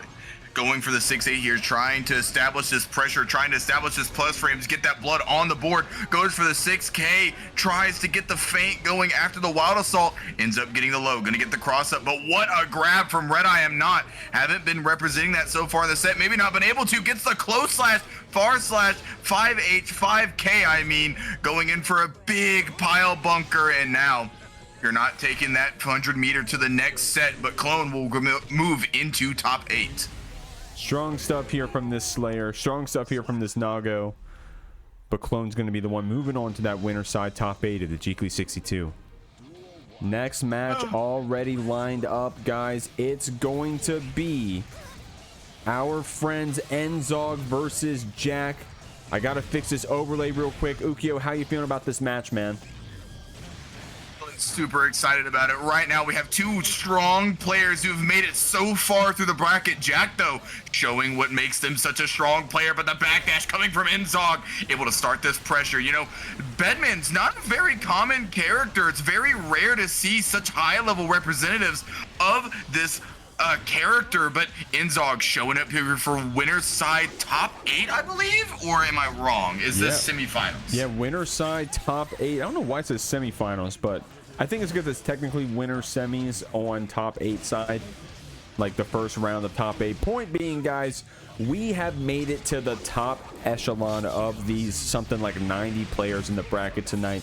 Jeekly been popping off, man. I'm gonna keep it a buck. I don't mean to self-glaze, but dude, thanks to everybody's support, thanks to all these very strong players, we've been cooking out here, and it's been pulling the names of some of the strongest players in the scene. You've already been seeing a lot of them play so far, but now you got Jack up here up against Enzog, and we're gonna see who's gonna make it through this bracket even farther. Right now, Enzog is in a good spot. They have burst on their side, and Jack able to get all those bullets back. It always seems like they either have a way to reload or they have a way to spin those bullets in their entirety. Going for this mix, you got to block almost all of it. The 2K2D coming out ends up being gapless, has no focus, but able to get that super out. Oh, nice anti-air red RC. Jack's going to line that one up and take you through the wall. Because we red RC'd, we won't be able to get that Deus Ex, but we do got that curse applied. We did deal a lot of damage. All we need is a couple more hits to close it out, but Enzog on top of you, despite that curse, dancing around those whiff shots. Dude, this Bedman is so mobile. Oh, but the 6P ends up coming out, you know. Enzog was playing pretty crazy with that movement right there. All had focus on, or had curse on them, but was still dodging that reticle. That was insane. Strong stuff, man. Hey, when you're low HP like that, if you aren't playing to win, then why are you playing? So you're dancing around those reticles, doing a good job right there. Jack able to swat that fly, however, and finish their food. We're moving on to this game too, man. I'm gonna keep it a real. You guys surprised? We got some Jack fans out here. Definitely one of the favorites to win the whole tournament. We'll have to see what Enzog can do here to make a god bleed. If not, take a whole set off of this man. It's an uphill battle, but definitely one that isn't impossible right now. They're both sitting in the same spot, both in the same part of the bracket. Both had to make such a climb to get here in this stacked of a place. You know, it makes sense that these two competitors would be playing against each other, because look at this conversion from Jack, able to convert that JP into the 5K, breaking the wall with the curse, but the far slash gonna end up coming out from Enzog. What a big counter hit in this kind of situation. Jack still able to line it up. Going to eat that burst. However, Enzog doesn't want to give away that hard knockdown, at least not yet. But Jack still going to say, hey, that hard knockdown is rightfully mine, belongs to my family name, and I'm going to send you through. Thanks for that one, homie. Enzog does have tension to play with here on this other side. So strong conversions, gets the YRC bait into the 6S. 6S leads to success if you're a happy chaos player, especially if you're Jack, constantly converting into wall breaks off of any normal. The 5K ends up coming out, gonna push to the wall, has the Kobe ball, but it doesn't end up working out. The JS vacuuming in. What a conversion from Enzog. That Kobe ball connecting. These specials are going crazy, man. Jack, no tension any longer. Had to spend it all to block this out. If we didn't, bro, we'd be basically dead by all this chip. This turn never ends. Enzog with some amazing bed pressure and finally gets the counter hit pickup. Jack says, hold on, I'm just going to keep my burst to the next round, as Enzog gets an amazing perfect. Some awesome Bedman pressure. If you're trying to learn how to play offense as this character, go watch that clip back, write down some notes, take those tricks. That was such a long turn from Enzog, almost giving Jack a taste of their own medicine, and now bursting to get out of a situation. The JS ends up trading with an aerial. JP gonna bring all the way down, make you plus, get the burst out of Jack, and now going for the J2K, but gets the throw and now tries to go for a backdash. Enzog is stuck against the wall. What do you do if you're Enzog in this situation? You do have tension to play with, and you have that deflect shield you can be defensive with, and Jack, realizing that, says, I'm not going to give you a chance to use any of those defensive mechanics. Instead, I'm going to take this opportunity to get that curse applied and gun you down from the other side. I don't want to play with your YRC, your deflect shield, none of that. You know, we're playing Call of Duty. I got a gun, I may as well use it. Gonna take this game too. Stuff out that white wild assault any chance you get, and a gun would do it. A gun would do it, yeah. Guys, exclamation point Match Arena in the chat. I already beat you to it. If you can claim some more of those codes, we got about 20 of them claimed, but there's 30 remaining, bro. That adds about another, what is that, $8 to the prize pool. That ain't nothing to scoff at, man. We've been very fortunate with everybody helping out with that. So if you could please, if you haven't yet, you can call your grandma, get her to log on her Facebook, claim those codes. Enzog going to burst to start us off here, getting on top of Jack with some good defense, but we're going to answer that burst back once that JH connects. The JS jump in, such a strong button, has to go for the focus, and maybe thought it was going to wall stick. Uncharacteristic at this point, but right back to it. Jack going in for more pressure. Gunflip doesn't have any bullets, and now look at all that risk building, and Enzog able to find a way out. The only bar they have on their side right now is that full risk, and now they're giving it to Jack, making him feel a taste of their own medicine. Gets that charge moving. Look at all that health off of Jack. Yeah, and because we had that risk, we actually were able to build back quite a bit of tension as well, despite that tension penalty. So Enzog was ready with that 50 tension plus that positive bonus, of course, to close out that round. So very strong stuff there from our Bedman. Jack, however, got that curse applied, still trying to prove why we got this 2-game lead, and it's looking good right now as we get this wall splat. To the curse, getting the wall break, deciding not to use the Deus Ex Machina, doing so much focus, keeping that pressure, keeping it started, gets the tap dust, mixes so 6, the Deus Ex Machina gonna send us to the wall.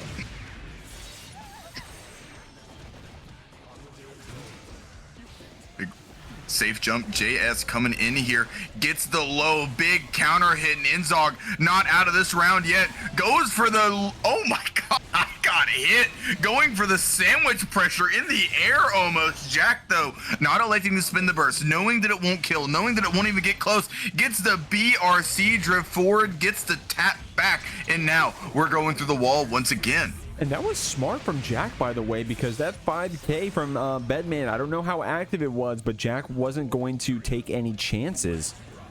So that was awesome right there, able to get back and still get the punish. Enzog has this burst to play with. That risk is getting high, but man, we've seen how well we played with that risk high before. The burst's going to get rid of it here for us. Jack has that 50 tension. It's going to get you mixed up with those lows, staggering them out and picking you up. Going to hard knock you down. Still has the burst to play with.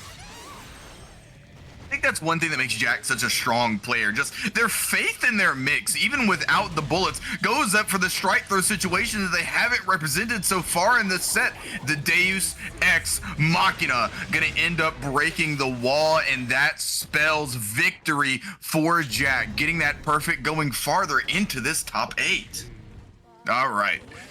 Coming in here for another winner's side top 8 match, we have Cologne coming in on that Slayer, as always, in DomiWurld. We saw them once on stream already, both these characters and players actually, but Clone, the one making it work. 2K2D getting that PRC, and the DP coming out, goes for a risky dash through, and now you know Clone is trying to get this pressure going up. Beak driver continuing the pressure sequence, 6K into the throw. These plus frames are really making it work right now for Domi. 6K into 6K, gotta be a true combo. Coming in here with that 2H, ends up getting the hit off of DomiWurld, maybe trying to go for a burst bait. Oh no, Clone is able to get the backup into that 2K, taking that first round here. Strong stuff, man. Taking that first round.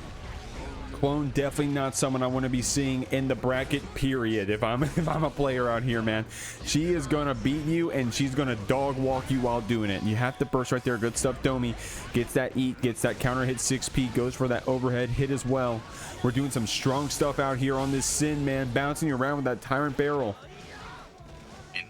Going up for the run-up throw, gets that meaty timing for another 6K, breaks the wall, and now we're at even health. At one point, Clone was in such a strong position getting that jump. The J2D gonna let Domi get the round before Clone even has a chance to spin burst. We're almost at even turf here, but Domi has a little below half burst.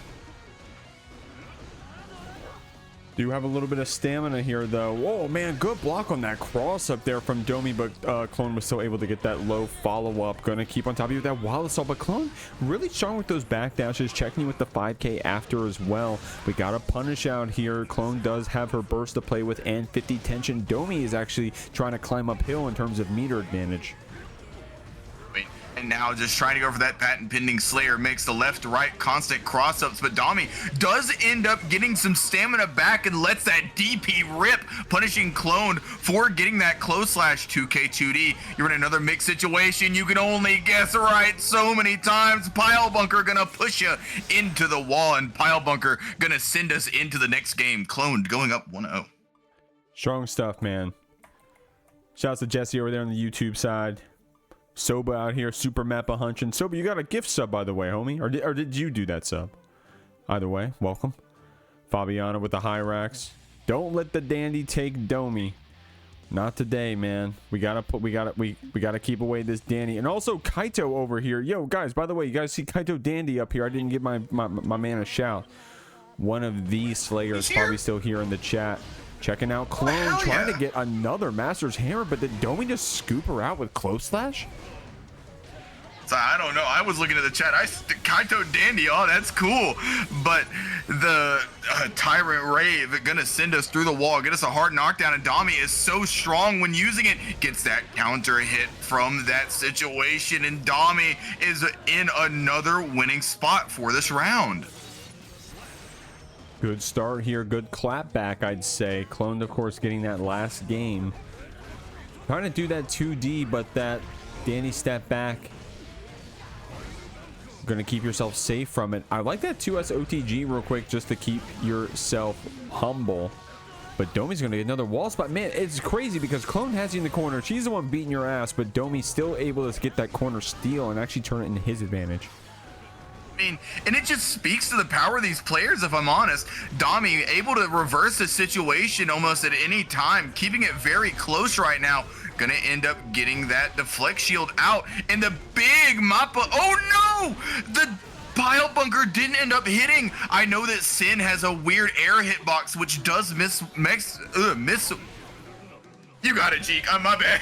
It's all right. Ukio's got a reboot out here, guys. We got to hold down the power button as Domi gets that fast RC after the throw. Able to get this game too. Strong stuff here from our Sin, being able to calm down this Clone. You know, he's doing such a great job at blocking these mixes and constant cross-ups. Clone is trying to get that left-right mix going, trying to get that high-low started, but it seems like Domi has an answer for almost every situation. My man is a grinder. Both these players, in fact. Probably getting ready for this upcoming Evo, man. Only around a month away, guys. Maybe if you'll be there, you'll be able to see both Ukio and I holding it down, playing some Guilty Gear Strive. You got to check us out for some friendlies. Come say hi, take a picture. Well, I mean, I won't volunteer you for too much, Ukio, but... Oh, nah, come on, come meet me. I want to say hi to all of you. I fucking love Guilty Gear. And if I get to meet more people while I'm getting to play my favorite video game, oh yeah, why wouldn't I? There we go, man. Hopefully we get to see each other. Right now, Domi gonna tire barrel you through saying, hey, no hugs and kisses out here. I'm still clapping cheeks. I'm trying to get to this $115 prize pool, guys. And if you want to contribute to that, exclamation point, Matcherino. Claim those codes. Still got a few left. Domi with a good anti-air into that hoof stomp. Gonna take Clone here through the wall. Head is such a devious mix from DomiWurld, not even trying to get some pressure set up beforehand, and now doing the dash cancels, doing the dash to try to get you near the wall, goes for that Tyrant, that's not a Tyrant, that's Beak Driver, goes for the Beak Driver, but look at Clone, able to jump out the corner, able to get some pressure started, but the 6P is going to end up coming out. Getting you with that 6K, or at least trying to pressure you with that 6K. Couldn't close things out because we didn't have the stamina after that hoof stomp. but it just delayed the inevitable, as I say. Domi still able to close out that game, and in fact now has the lead 2-1. You know, at one point, Clone got out to such a strong lead at the beginning of the set, going up 1-0, but Dami able to adapt, able to really change the wheels of fate into their favor, and going into this game 4, it's such... What the fuck is that? What, Uki, are you okay, man? Uki, are you good? Anyways, here we go. Game 4 coming out here, guys. We're going to see what's happening. Amazing DP right there. Domi, however, going to get bursted back by Clone. Going to change our own burst as well. And the trade hit pays off for this Slayer. Dude, that's some awesome reaction, play, pressure. Clone able to turn that trade into a wall break. And now using these Kara Dannys to really make the situation go. Such low health, but gonna spend all 100 anyways, trying to send that message, trying to knock the confidence loose out of Dami, and now still in this set. Oh wow. Strong stuff. Uki, what you laughing about over there, man? You're making me sound crazy. All right, sorry guys. I was playing around with my screen share. I was showing Ukio some stuff. Anyways, here we go. So nice counter hit here off that 2H. Domi is gonna take Clone here through the wall, and we keep all that stamina too, man. It's scary, bro, when you got the positive bonus on the side of this Sin plus the stamina and dealing that damage. By the way, Clone's gonna have to fight back this uphill battle. She does have this counter hit 2D confirm, however, and that's all it's going to be.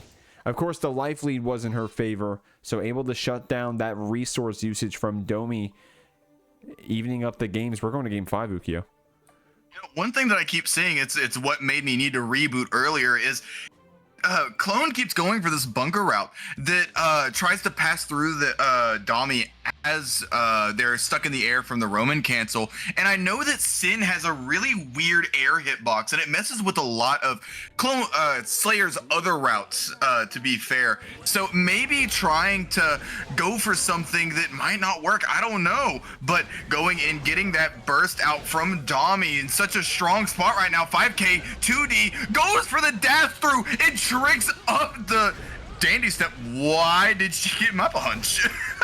Oh man, and we're gonna get you through with this 100-meter super, bro. Clone getting 2 of them in one set, and it's like her 4th tonight or something. Overall, definitely swimming for the fences with these 100-meter supers right now, trying to send a message, get into Dami, that she is on set point right now, not them. Gets a big 5P anti-air, goes to try and be patient, tries to bait out a DP, but it doesn't end up working. Now, Dami has got Cloned in the corner, a little bit of a roll reversal, gets the big throw, and now Clone trying to use that backdash, trying to maybe get a Hand of Doom in, but that Tyrant Rave doesn't send us through the wall. Hey man, I've seen Clone come back in situations like this one before. Domi being very active and defensive around those master hammers though, but the far slash connects. Domi does have the burst here. We'll have to see if he uses it, and when. But look at this damage. Ukio, one more hit to take it. Domi finally uses that burst and answers the round with the 2P dog. Okay, at least Clone got the burst, but man, she almost took the whole set. So incredibly close there, going for these Masters hammers, and they're just not working out the way you would want. The DP comes out from Dami, uses a little bit of stamina to keep that advantage, to keep things going, has to use all the stamina left, but only thing left on Dami's side is 50 tension, uses it for a PRC, gets the empty K, Dany goes for the mix, gets a big anti-air hit, and now Dami is jumping around playing spaghetti neutral, but ends up catching Cloned. Oh man, oops, all pile bunkers. We're gonna get you back into this corner. We're gonna get this wall splat. An amazing set from both players. Pats on back, but Clone's gonna be the one staying on this winner side. We got another good match coming up here. It's on the loser side, but no losers on the screen, guys. It's gonna be SYMPHUUKAI up against Dany, and I'm being educated. I'll speak for myself. this Unika SYMPHUUKAI is the first time I've seen it, at least here in the Jeekly. I'm sure that they've been playing it on their stream. You got to go check them out sometime. Dany, of course, streaming his bracket run right now on that Sin Keys, man. I'm a Kai Keys. Goddamn, sorry. I got to put more respect on Dany Maza himself as he gets this red RC. Going to take SYMPHUUKAI through this wall with that Sacred Edge. Strong start to this set. Plays almost everybody in the entire cast. So I saw them on Slayer a couple of nights ago in FNF, but I don't put it past them to even have a Sin in their back pocket. 2K2D coming out from SYMPHUUKAI, but Dany not afraid to DP. Orange Wild Assault, letting Dany continue the turn, going in for the Fujiwara, catches the backdash, gets the burst bait in such high-level gameplay, and reads back to back to back. Goes for the Dire Clot whiff into Dire Clot hit, gonna end up breaking the wall. Shouts to the Twitch chat said, I've seen Dany Potemkin. Bro, Dany Potemkin has 3-0'd my ass in Tower. So I've seen Dany on quite a few characters as well, yo. But SYMPHUUKAI saying, I don't care what character it is, I'm going to send you through this wall. But Dany with so much resources to use, it looks like the 5 DRC is going to be all we need. Dany taking this first game. Just RC, my mix is crazy. That, hey, Dany's just like that. Dany is like that. But SYMPHUUKAI did make it close, is trying to bring it back into their favor. Not flavor, because that's not that word. But SYMPHUUKAI still sticking to the Unika and doing such a great job with her. You know, these plus frames and, you know... you got it. You got it. I'm just talking. I'm rambling. Yo, we got it. We got to unplug and replug. Ukio over here at SYMPHUUKAI is going to hit you with that Michael knife. We got that thingamabob spinner move, and we got the what was it, the blue jazz. We got everything over here, guys. Anyone know what the hell we're talking about? You got to go watch the other SYMPHUUKAI game as we get an awesome 5P anti-air. Oh my god. Dude, I'm going to lock in a bit because that was an amazing conversion from SYMPHUUKAI. I mean, SYMPHUUKAI is doing such a great job at just converting off of anything with that Razzle Dazzle or Stars Burst or Arbalest stance is what it's really called. And now Dany giving her a taste of her own medicine, putting her back through the wall, and SYMPHUUKAI going for that burst. They've been doing such a great job at managing these resources and gets a big counter hit. Now, I don't mean to spoil the anime, but we make the jokes about Kai beating Sin's ass, belt to ass. We need to, you know. Hey, there's, you know, we're being fair to all genders over here. You know, we're belt to ass against Unika as well. Kai, disciplining all the kids out here, but we're getting in. SYMPHUUKAI gonna get thrown back after trying to stay safe on that gun dipper, but this time it connects. We have the red RC. Dany was ready with that burst, but great shots here from SYMPHUUKAI, able to even up the rounds. At this point, you know, Dany playing that Kai might have to put SYMPHUUKAI in timeout, because sometimes you gotta discipline the kids, make sure that they're still in line. But SYMPHUUKAI is doing a great job at controlling almost anything that Dany wants to do, really making those plus frames work for them and making Dany have to try to swim through this. Yeah. The Sin. Yeah, we're fighting over the graham crackers out here. Sin said it's my turn to eat the lizards. Unika gonna try to fight back. SYMPHUUKAI actually able to get Dany to swap off that Kai Kiesk, man. That is pretty, you know, hey, I'd wear that on my sleeve. Of course, Dany, we were just saying earlier, man, Ukio was saying about all these other strong characters that Dany's able to pilot at a very high level. We've seen the Bridget, I've seen Chip, then we've seen the HC, chat set Potemkin, and now you're seeing the Sin. As we send you through, we're gonna able to get that food. SYMPHUUKAI does have 50 tension though. It's my turn in top 8, Dad, and I need a oh my god, what is that on the screen? Able to get a big far slash, goes for that follow-up, trying to give shades of following up after everything you're doing with another dash, goes for the 2S follow-up, and now we're just back at neutral. Kids being kids, trading weapon slashes with weapon slashes, and SYMPHUUKAI goes up with 1 round on the board. Disney's like, hey Kai, can you go check on the kids? I think one of them is shooting the other one with a laser gun, hitting him with the thingamabob, whatchamacallit. The razzle dazzle stance gets the big DP. Goes for the low. The Daughter Dipper gonna come in, gets the 2H into the Arbalest stance. Big DP with that enhance. Normally it would wall bounce, but getting that wall stick there, and Dany not having any of it, gets a big counter hit, forces that burst out of SYMPHUUKAI, and SYMPHUUKAI wants to stop him from getting any momentum at all cost, and SYMPHUUKAI going up 2-1 right now. Man, strong stuff. Hey, I don't mean the backseat, bro. I'm probably gonna sound annoying here, but I wonder if we should just go back to the Kai, man. I don't know if the Kai had anything wrong with it, and right now SYMPHUUKAI looks pretty strong against this Sin. So we'll have to see what Dany has in his back pocket. Whatever my man decides to stay on, I know that he has what it takes to make it far in this bracket.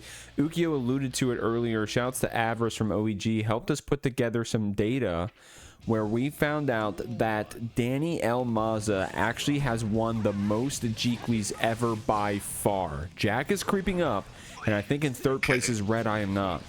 But Dany, the king of this bracket, I'm gonna keep it a buck. I mean, not only like just such a strong player, but right now, but has been such a strong player since the game released, if I recall. You know, I haven't been in this competitive scene for very long, but it seems like Dany has been around forever. Yeah, my man been sipping on Modelo's, playing Strive since y'all were born. But that was that one Dany stream. He came in playing only Chip for like Jeekly 17 or whatever. And I'm like, why is he on Chip? I've never seen him on Chip in the Jeekly. And I go to his stream and my man was tweaking on the Modelo's, bro. But here we go. Sacred Edge gonna get this hard knockdown. Dude, we are clapping cheeks right now. That sounds lit as fuck. I'm not even gonna lie. I hope he doesn't mind me saying that. I mean, I don't know. He streamed it. I don't know. My man, he was 4 tall boys in by the time I got to his stream, man. He was having fun. That stream was crazy to watch. I'm gonna be so real. And now Dany just getting that belt out, slap it, like doing the little pull apart thing, the little slap. Yeah, getting ready. It's 2-2 right now. Such a close set. Both of these players are playing to their highest level, but SYMPHUUKAI is gonna be the one swinging first. He gets a big DP. Oh man, getting that shock state. Playing around with those stun edges, some good angles on him too. SYMPHUUKAI just trying to weave under them, but Dany was just shooting you back even point blank like that. Gonna use that fast RC off of that stun dipper to get the 6K. SYMPHUUKAI here in the corner. They're trying to get out with those gunshots. 6P into that gun dipper back. We got the Michael knife pulling up. The PRC actually was able to see that burst, but Dany was still able to weave it in. Of the projectiles, and SYMPHUUKAI ends up shooting through stun dipper into the RC, gonna put Dany on round point, getting the wind up for that belt. Hit him with the Y IATA. Oh yeah, dude, that laser is so strong against the entire cast. Don't hold up, don't pass go, don't collect $200, but we're gonna get that counter hit. Unfortunately, couldn't get the dire clat after, but we're still pulling up on SYMPHUUKAI here. We got that tension, but the PRC keeps that gun dipper stave. SYMPHUUKAI gonna run up, but we're ready with that vapor thrust. It's the tap dust, gonna go into a stun edge combo here. Gets the HVV, and now we're gonna send through the wall. Dany's routing is so clean. He knows how to play this Kai Keys character. 6P into the RTL SYMPHUUKAI. The one button confirm. Yeah, she didn't. Excuse me, they didn't have the chance to burst. Dany with that quick confirm in the RTL is going to move on to this bracket, but pats on backs to SYMPHUUKAI playing an awesome Unika. All right, everybody. Loser side, top 8 of the Jeekly. Scissors coming in on that Anji. You know, as local face, see them around a good bit, even in the Jeek League, but RedIAmNot, as Jeek alluded to earlier, top 3 in wins all time for the Jeekly. Such a strong player. We did see them once before on stream on that Nagoriyuki, but deciding to switch to the tried and true here, sending Scissors through the wall, gets that Typhoon cancel, going for more and more pressure, but what a back throw from Scissors. Strong stuff, man. Able to close it out right here. That first round, Red showing you that Goldlewis strength. Gonna BT you back afterwards, catching you on that wake up, saying, Scissors, you gotta block if I'm hitting you with this one. Getting the throw on the spin as well. Scissors does have this burst here to play with. We may see it in a moment, but some good defense regardless, able to keep those 5Ds back. Up goes for the 6P, tries to go for the spin, and the back hit of that Typhoon gonna let RedIAmNot confirm into more of those cancels and seal out the game. Season 4 Goldlewis is a different kind of monster. So I have the stats, guys. I'll make a graphic hopefully soon on this one. Red and SQ actually tied for first place wins, but I think Red won the Jeekly 61, so that would put Red above SQ. That's 8 wins for Red, 7 for SQ. Jack has 11 complete wins over the Jeekly, and at the top spot is Dany at 17, and there's been 60 brackets. My man wins completely 33% just about of every Jeekly. Oh my god, that is insane. Yeah, at least when you put it that way. Here we go. Going on to this game 2, we got to see what Scissors has in their pockets for this Goldlewis. So much you can do here, especially whenever against a player like RedIAmNot. Been piloting this character at such a high level for such a long time, and you know, these buffs only make them stronger, not only as a character but as a player themselves. And now Scissors has their back to the wall, goes for the spin through, and RedIAmNot able to recover in time, able to get that block, able to get that just block on the walk in 2P. The Typhoon ends up missing, and now goes for the overhead looping in situation. The backdash BRC. Oh my god. Oh my god, that air throw though. I know I said earlier how pretty it was. Trying to get that 5D, but Red was ready with that YRC and that quick scoop back BT as well, man. Dude, that's something that's really cool about Behemoth Typhoon, man. Like, everyone is so niche, right? Like, they all are, like, I mean, I don't know, big overhead, big coffin, big damage, right? But able to do some quick ones to scoop you around, to go for the mix. Of course, Red is probably one of the best in terms of being clued into how to use those BTs in very niche situations. Oh yeah, 100%. You know, one thing that I really like about Goldlewis is the fact that he can go for something called the Aurora Borealis backbreaker. It's so funny to me. But the tap dust gonna let RedIAmNot go up 2-0 right now. Scissors on their back feet here, but not one to give up, not one to be out of a set until it's finished. They can definitely still pull this back. Strong stuff, man. Scissors, one of the strongest Anjis we have here in the scene, especially this net play scene. Love seeing this Anji play. If you're learning this character, man, if you somehow don't already know who Scissors is, then you got to get clued in. We got to see what kind of comebacks they have here. And Ukio said it earlier. My man was right. The Slayer's coming out. Sometimes you just need a change of pace, and Slayer is one of the characters that can definitely help you do that, especially whenever you're on a more defensive character like Anji, one who wants to stay back, one who wants to kind of try to spin through all of your moves and force you to make mistakes. But Slayer capitalizes off mistakes. Slayer makes those mistakes that you make impact more, but doesn't necessarily force them out. Going in here, gets the 2H, and we're starting to see shades of why that matters. Goes for the cross up, 2S, has the combo, but the close slash doesn't end up coming out. The 2H OTG does help out though, and RedIAmNot gonna start getting that overhead, has the PRC, and this is gonna break the wall.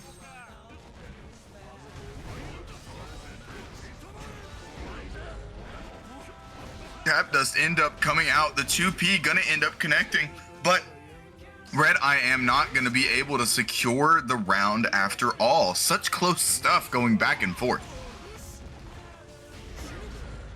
Oh, there's the backbreaker, but no BRC to make an Aurora Borealis. Able to go for that JH jump in for the meaty.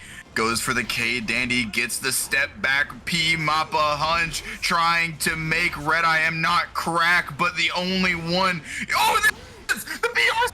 Aurora Borealis backbreaker. Might have heard me talking about it. Goes for the 2S, trying to get the cross up, but constant guard crush, and the charge dust gonna send us into the air.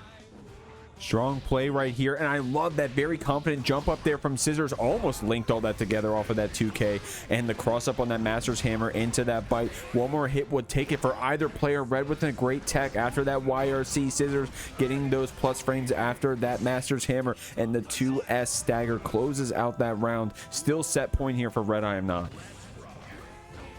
Still in a very good spot, as Jeek was just saying, but Scissors finally making a comeback. I believe that's the first round they've taken in a little bit. Slayer really giving another breath of life, but oh no, that pile bunker ends up whiffing. Has to use the deflect shield to get RedIAmNot out of their face, and the FD can only buy you so much time. What a great jump out of the corner though. Gonna use that 2H routing, bro. You don't see that move every day. But when you do, it's because Red's going to kill your ass with it. Strong stuff. Scissors showing us an amazing play on both the Anji, both the Slayer, making their way up to this top 8. But RedIAmNot's going to move on today. All right, y'all. This match is interesting. We are here on the loser side playing for 5th place here at the Jeekly 62. But this match is also a run back. Dany and Domi saw each other earlier in pools, and then Dany was able to make it through regardless. And now they're fighting up against DomiWurld for this run back set. Domi using all of that stamina, but not able to get the clean hit. Doesn't send Dany through the wall and gives Dany a chance to take the corner back for himself. And now goes for the Roman cancel, maybe trying to catch that burst off, but no, doesn't end up getting it. 2K gonna check that gazelle step, and now Domi decides to spin the burst. Spending that burst, taking this Kai out back. Man, so low. Domi able to still take that round despite being so low HP. You know that one's gonna hurt, man. No human being doesn't feel bad after that one, but maybe Dany, a seasoned competitor, can stay calm, stay collected, and try to close out this set. Domi doing some great anti-airs though, doing some good jobs with this stamina, able to 6P through the fireball as well. Dude, Domi just showing off right now. 6P2, making it to where they don't get the shock state on them because they just don't get hit by it. They don't block it, they don't get the hit. Now going for that eat, getting that free buffs. I mean, because they're already stuck to the wall. Why not? Why not just go for it? Goes for the jumping normal, and Dany, while being down in life, isn't out of the game yet, but Domi goes for that BRC, gonna send you tumbling across the screen and puts us into the second game while they're up 1-0. Strong stuff, man. Now there's a chance we see Dany do that swap again. I don't think he needs to. I think it's more so just a matter of Domi playing super hot right now. So we're gonna have to lock in a bit and take our man and ground him. And in fact, I meant that like figuratively, like we need to like humble like Domi, but I actually made the Kai Sin joke. It got the double meanings. You know, have you thought about becoming a rapper, Jeek? Oh, you guys do not want to hear me try that one. You not want to hear me try that one. Shout out to middle school Jeek. Anyways, here we go. We're gonna get some Jeek lore out here. Domi right now stringing some stuff together with that 2H, gonna get that eat in as well. Dany does have this tension to play with, but Domi doing a good job with that 2K, stuffing back the scum dipper, and takes this round in game 2. Already taking the round and keeping the burst to boot. A big counter hit from that Kai far side and gets the shimmy, doing some ultimate neutral out here, but that counter hit JS, and look at this conversion from Domi. Gonna push to the corner, gonna spin 2 bars of stamina, but it doesn't end up mattering. That positive bonus is so incredibly valuable for Sin. Yeah, man, you got two resource bars down there, but Dany, say I don't care what resources you got, I'm sending you through, I'm getting that shock state on you. Trying to run up as well. Very confident, man. Dude, Dany on you like a fly with these throws. Gonna take you over here with this vapor thrust route. Domi did get their burst back and is going to live that interaction. Dude, Domi won on a pixel before, but not this time. Dany able to close it out with that far slash. R slash is such a great button, really showing the value that you can get off of it. Now going in for that faking out, trying to get that jump back, baiting a grab, and now Domi able to push the situation, but doesn't have any stamina though. And now you're in this Dany pressure, constant plus frame, constant strike throw, constant mix. Counter hit close slash on that DP bait. Went for the red RC. The Sea of Domi wanted the burst, but was able to still route into that burst safe combo. Dany only needs one more hit to take it. It's going to be the whiff punish far slash. Awesome clapback game right there from Dany Maza. Trying to set up 1-1 right now, and I don't think it could be any closer with how these rounds are turning out. Dany finally getting into a depth, finally getting into that groove that we're so used to seeing them in, or at least I am in all the brackets that I've seen. I've gotten the chance to play against Dany before in bracket. That's a different kind of animal.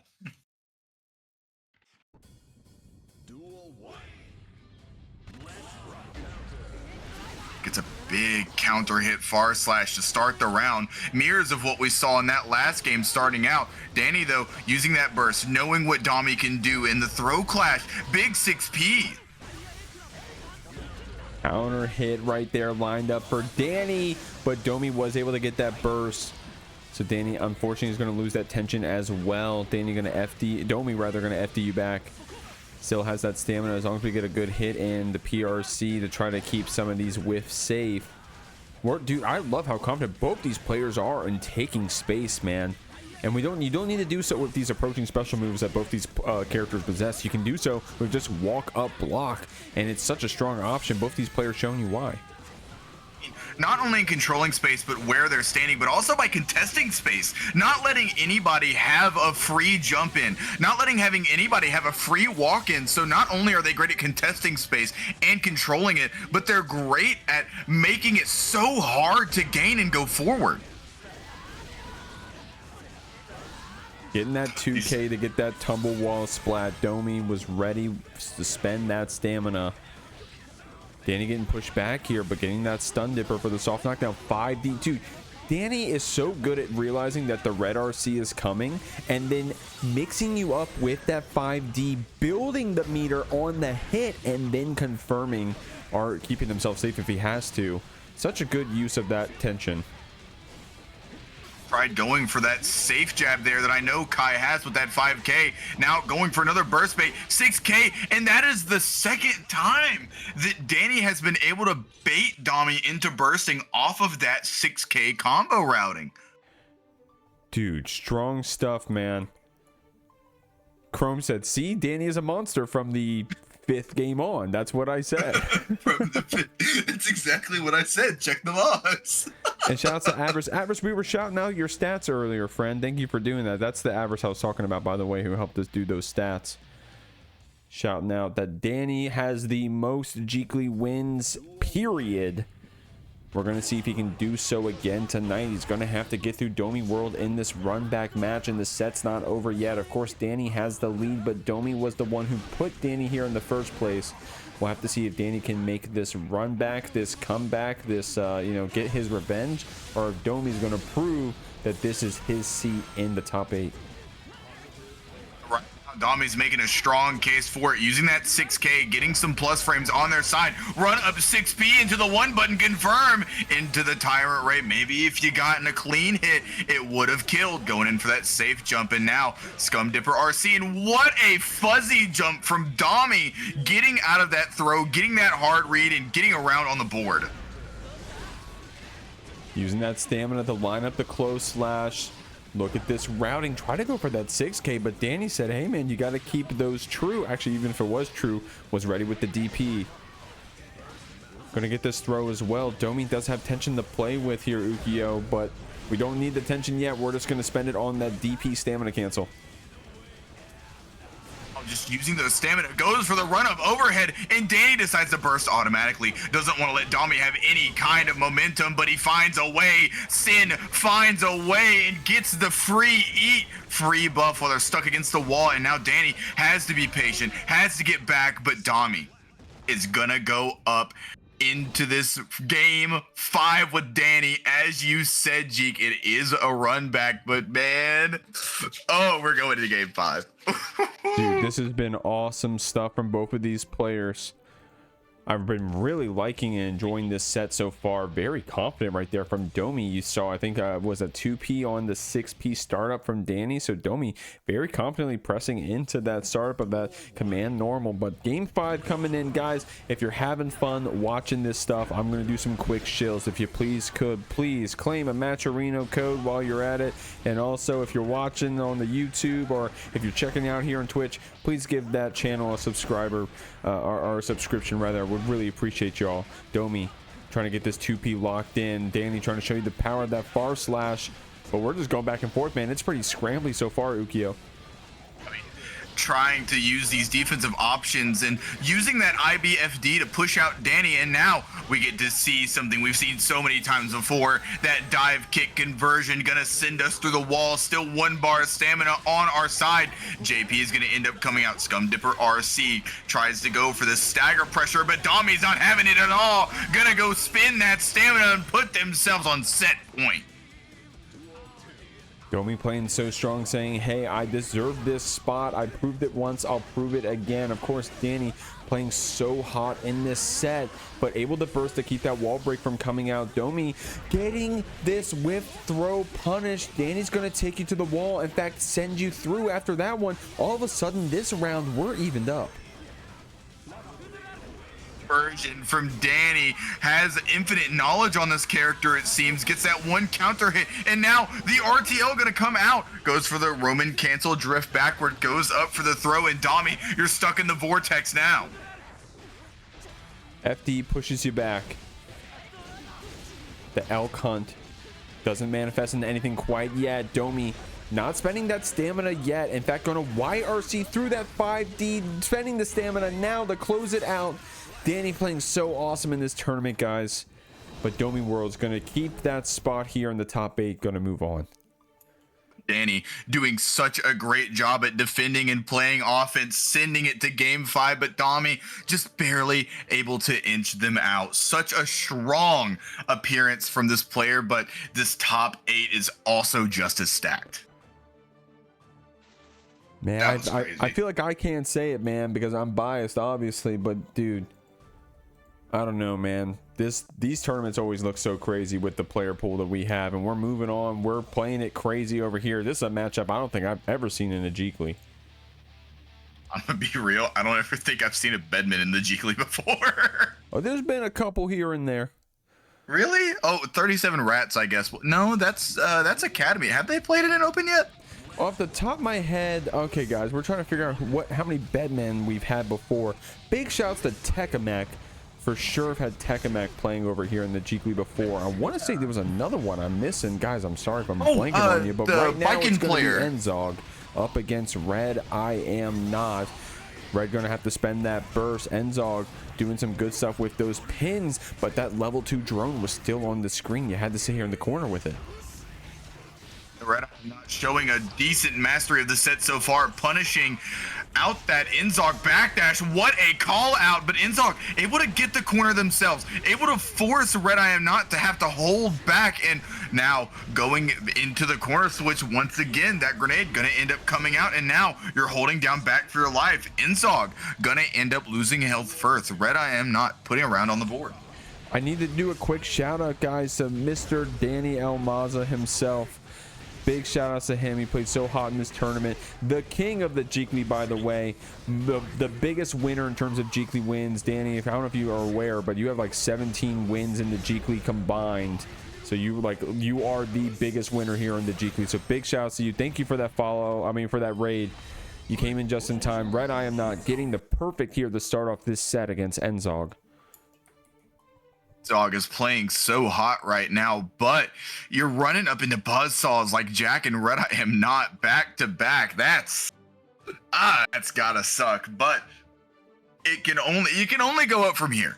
It can only go up from here. Only 1 game on the board so far, and RedIAmNot has it. You can definitely still pull it back. I have faith. I'm gonna keep it real, man. There are some players that Red has trouble with, or at least goes to that consistent game 5 with. But dude, sometimes when Red's on the screen, man, against some players, against some matchups, you are not getting through this person, bro. So we'll have to see. Enzog, of course, I would love to see. I'm gonna keep it a buck, man. I would love to see the upset here. Enzog, the people's champ here on the Bedman. But Red doing a good job of keeping you in the corner with these BTs and using that security cancel, by the way, to get a mix up, to get Enzog frame trapped and then wall spot through the wall. Getting that big 5P though, keep just spinning throughout the air like a top in RedIAmNot. Gonna take that round there. Jesus. Yeah, dude, when Red's winning, they are winning. Like it's I want to say feast or famine, but it's like, I don't know, it's feast or all you can eat, man. I don't know how to word it, but it's feast or slight lunch. Yeah, there you go. Or a big lunch, a brunch. A brunch. Dude, okay, Enzog only got 1 HP. You gotta FD through all of that minigun. Enzog. No. Enzog just said, "Fuck it, homie. Just shoot me, bro. We're going to just shoot me, bro." Hey, but if you're sleeping on this bed, you're making a big mistake. They've been playing so hot so far, and they can definitely still make it through, but man, just taking the bullets going to the next game. Oh, wow. Who's the Bedman? Better spin to win than Bedman. Hell, the coffin is probably a better bet than Bedman at this point. It's so sad. Chrome.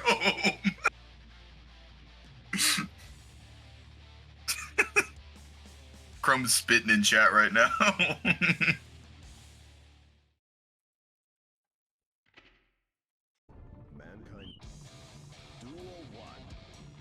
Right. Going into game 3, guys. Working out in this Discord, making sure all of our players know what's going on. Red trying to get some started with that JD. Nice just block, by the way. Great defense right there. But Enzog pulling up on you on this bed. I mean, and using these error follow-ups constantly and getting this advantage, getting these plus frames, getting these guard crushes, and now RedIAmNot gonna hit you with the overhead typhoon, but you can only block so long whenever you're blocking a player like RedIAmNot. Gonna keep that wall bounce going, and look at all that health fall off. You know, Bedman got that buff to get some of the highest health in the game, but a character like Goldlewis makes it look like nothing. Yeah, Bedman on Ozempic right now, because you're right, that HP was just falling right off. Red trying to get in though. Nice mix up with that JD. Red was able to block it, but then we got this back throw. Nice far slash into that Kobe ball. You're gonna have to hold this pull up. Red feeling confident about this round, actually gonna burst you back. Enzog playing that very passive game, and RedIAmNot able to take it, but Enzog is still in a great spot right now. Still has that burst and has that counter hit far slash. Gonna be able to get their game plan started. The JS gonna pull you in. The far slash gonna push you out. And now they're letting it rip, getting this constant pressure. The only thing building for them right now is risk. Shouts to the Twitch chat. Everybody out here having fun. We're having fun in the game as well. I know Red is with these BTs swinging around. Enzog got you picked up though. Enzog, the people's champ out here on this Bedman. Loving watching them play tonight. We got to see if they can close it out here against one of the strongest Jeekly players. RedIAmNot, 3rd place for Jeekly total wins, and Enzog is taking a round off them right here in this losers quarters-finals. If you can make it bleed, you can 100% kill it. One round goes into one game, goes into one set, and it's just that close right now. Enzog stuck in the corner though, constantly trying to FD. Gets a big JD counter hit, but decides to back off. Decides to play patient. Wants RedIAmNot to spin that burst, and the White Wild Assault does come out. Using that security, man, dude, Red is so awesome with those security BTs. It looks so strong when it's in their hands. Gonna send Enzog through the wall with this super. In fact, gonna send them out of the bracket. RedIAmNot's gonna move on, but guys, let's give another clap in the chat for Enzog, the people's champ, out here on this Bedman, showing us an awesome. Dude, did you see that? I never saw that animation before. Can you see how it sucks the bed up?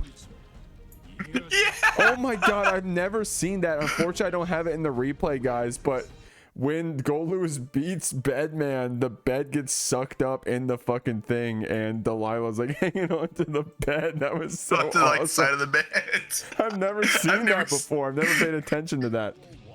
All right, we have winners finals here at the Jeekly, a set that we've seen time and time again. Grand finals, losers finals, top 8. We have Jack coming in on that happy chaos a lot here recently, slowly climbing up those rankings in Jeekly wins. But we have Cloned on the other side, someone that's been able to make the king bleed multiple times, getting burst traded on both sides, and now trying to backdash those bullets. But the Hand of Doom ends up canceling those invul frames. Now we're sending through the wall. The Deus Ex Machina gonna give us a hard knockdown. Strong stuff, guys. By the way, Jack has only ever lost in the Jeekly to 2 players ever. One of them was classified and the other was cloned. So if anyone is going to upset Jack here, it's gonna be her. Jack, however, locking it in and taking this first round though. Nice stuff with that Master's Hammer, but Jack with a really good backdash to get away from that hitbox. Oh, the Taco Kit coming out on the other side. Jack trying to get some mix of his own, or their own, I should say, going for the close slash 6K, able to get that big counter hit, and now you're going through the wall. Clone is going to be on her back, but still has the burst. Such a little health, but all you need is one hit if you're Slayer. Looks like it's going to be that JS and the burst bait on the other side. Jesus Christ, Jack taking this first game very strong like. But Clone, dude, I mean, that's the thing, dude. Slayer, feast or famine, right? We're either going to get beat up, we're going to get controlled, zoned down, we're going to get perfected, or we're going to pile bunker, loop your ass into next week. So we'll have to see what happens here in this game too. It's...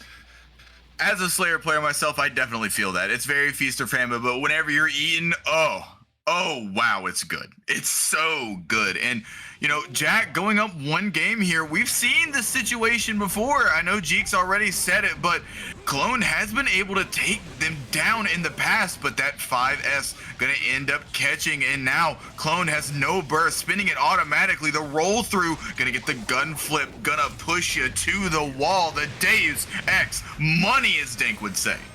Dude, shout outs to Dank, by the way. My man probably running Friday night fights right now. They are over there hosting all kinds of awesome TO stuff in the scene. They're doing the Friday night fights, and they're probably going to do that Hunter bracket tomorrow. Bracket. Sign up for that one, guys. It's a monthly. Right now, Jack getting another perfect. Dude, that's 2 perfects back to back. Jack playing so strong right here. Just trying to show why they feel, maybe feeling it tonight, maybe feeling like they can 100% get that win. And Clone getting grabbed out of that Master's Hammer. The 2H gonna come up, the It's Late gonna come on the other side. Close slash constantly looping into those 2Hs, trying to get that Dany step pressure going, but it's just not working here against Jack. Oh, I love that. Able to forward advance and use that PRC to keep yourself active still. But Jack isn't holding any of this stuff, bro. Was ready to stuff you with the 2K. Canceling early into this super as well. Clone will get her burst on the other side, but Ukyo, I mean, dude, it's going to take a miracle. So real. I think Jack's defense is some of the strongest in Guilty Gear. Like, watching them block all these setups, watching them block all this stagger pressure, poking out, finding a way, it is insane. It's so hard to crack them open.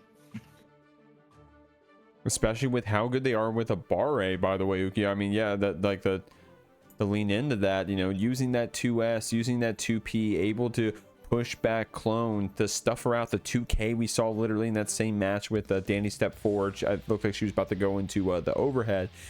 But Jack's not blocking high or low. My man is just kicking you with those little footies.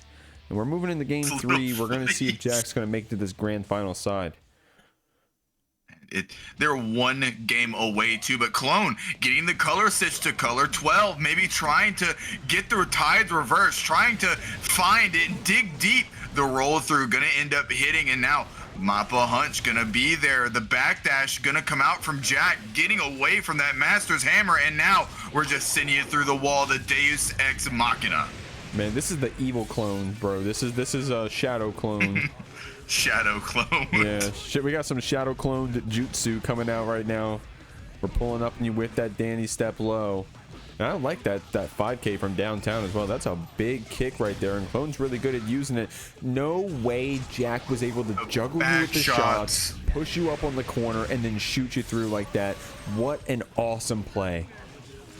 I mean, Jack is doing such a great job right now, but a counter hit into the confirm. This does not kill, but we're going to be at such a low life total. This is going to do 100 good bit of damage. Oh my god, that did so much.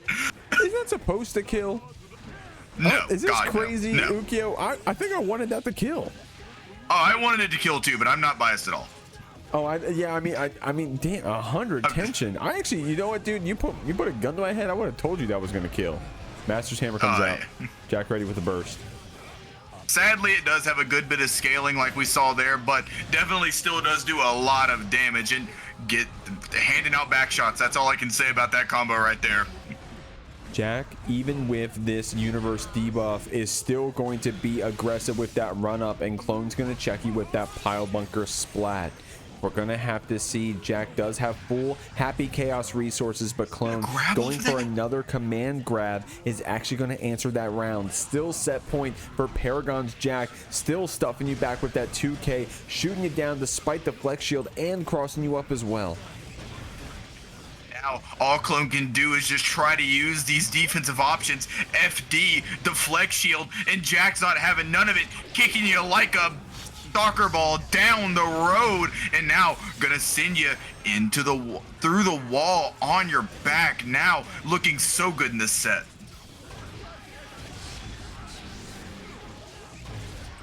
That's gonna be it, Ukio.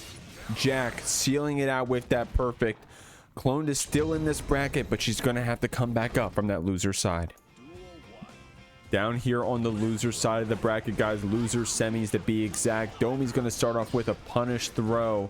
They're going to be up against RedIAmNot, trying to crank out on this Goldlewis, but these tick throws are going crazy. Domi, no more stamina to keep you back here in the corner, but a great air-to-air that jailback RedIAmNot, able to get out with that JD, that spin, that JH rather.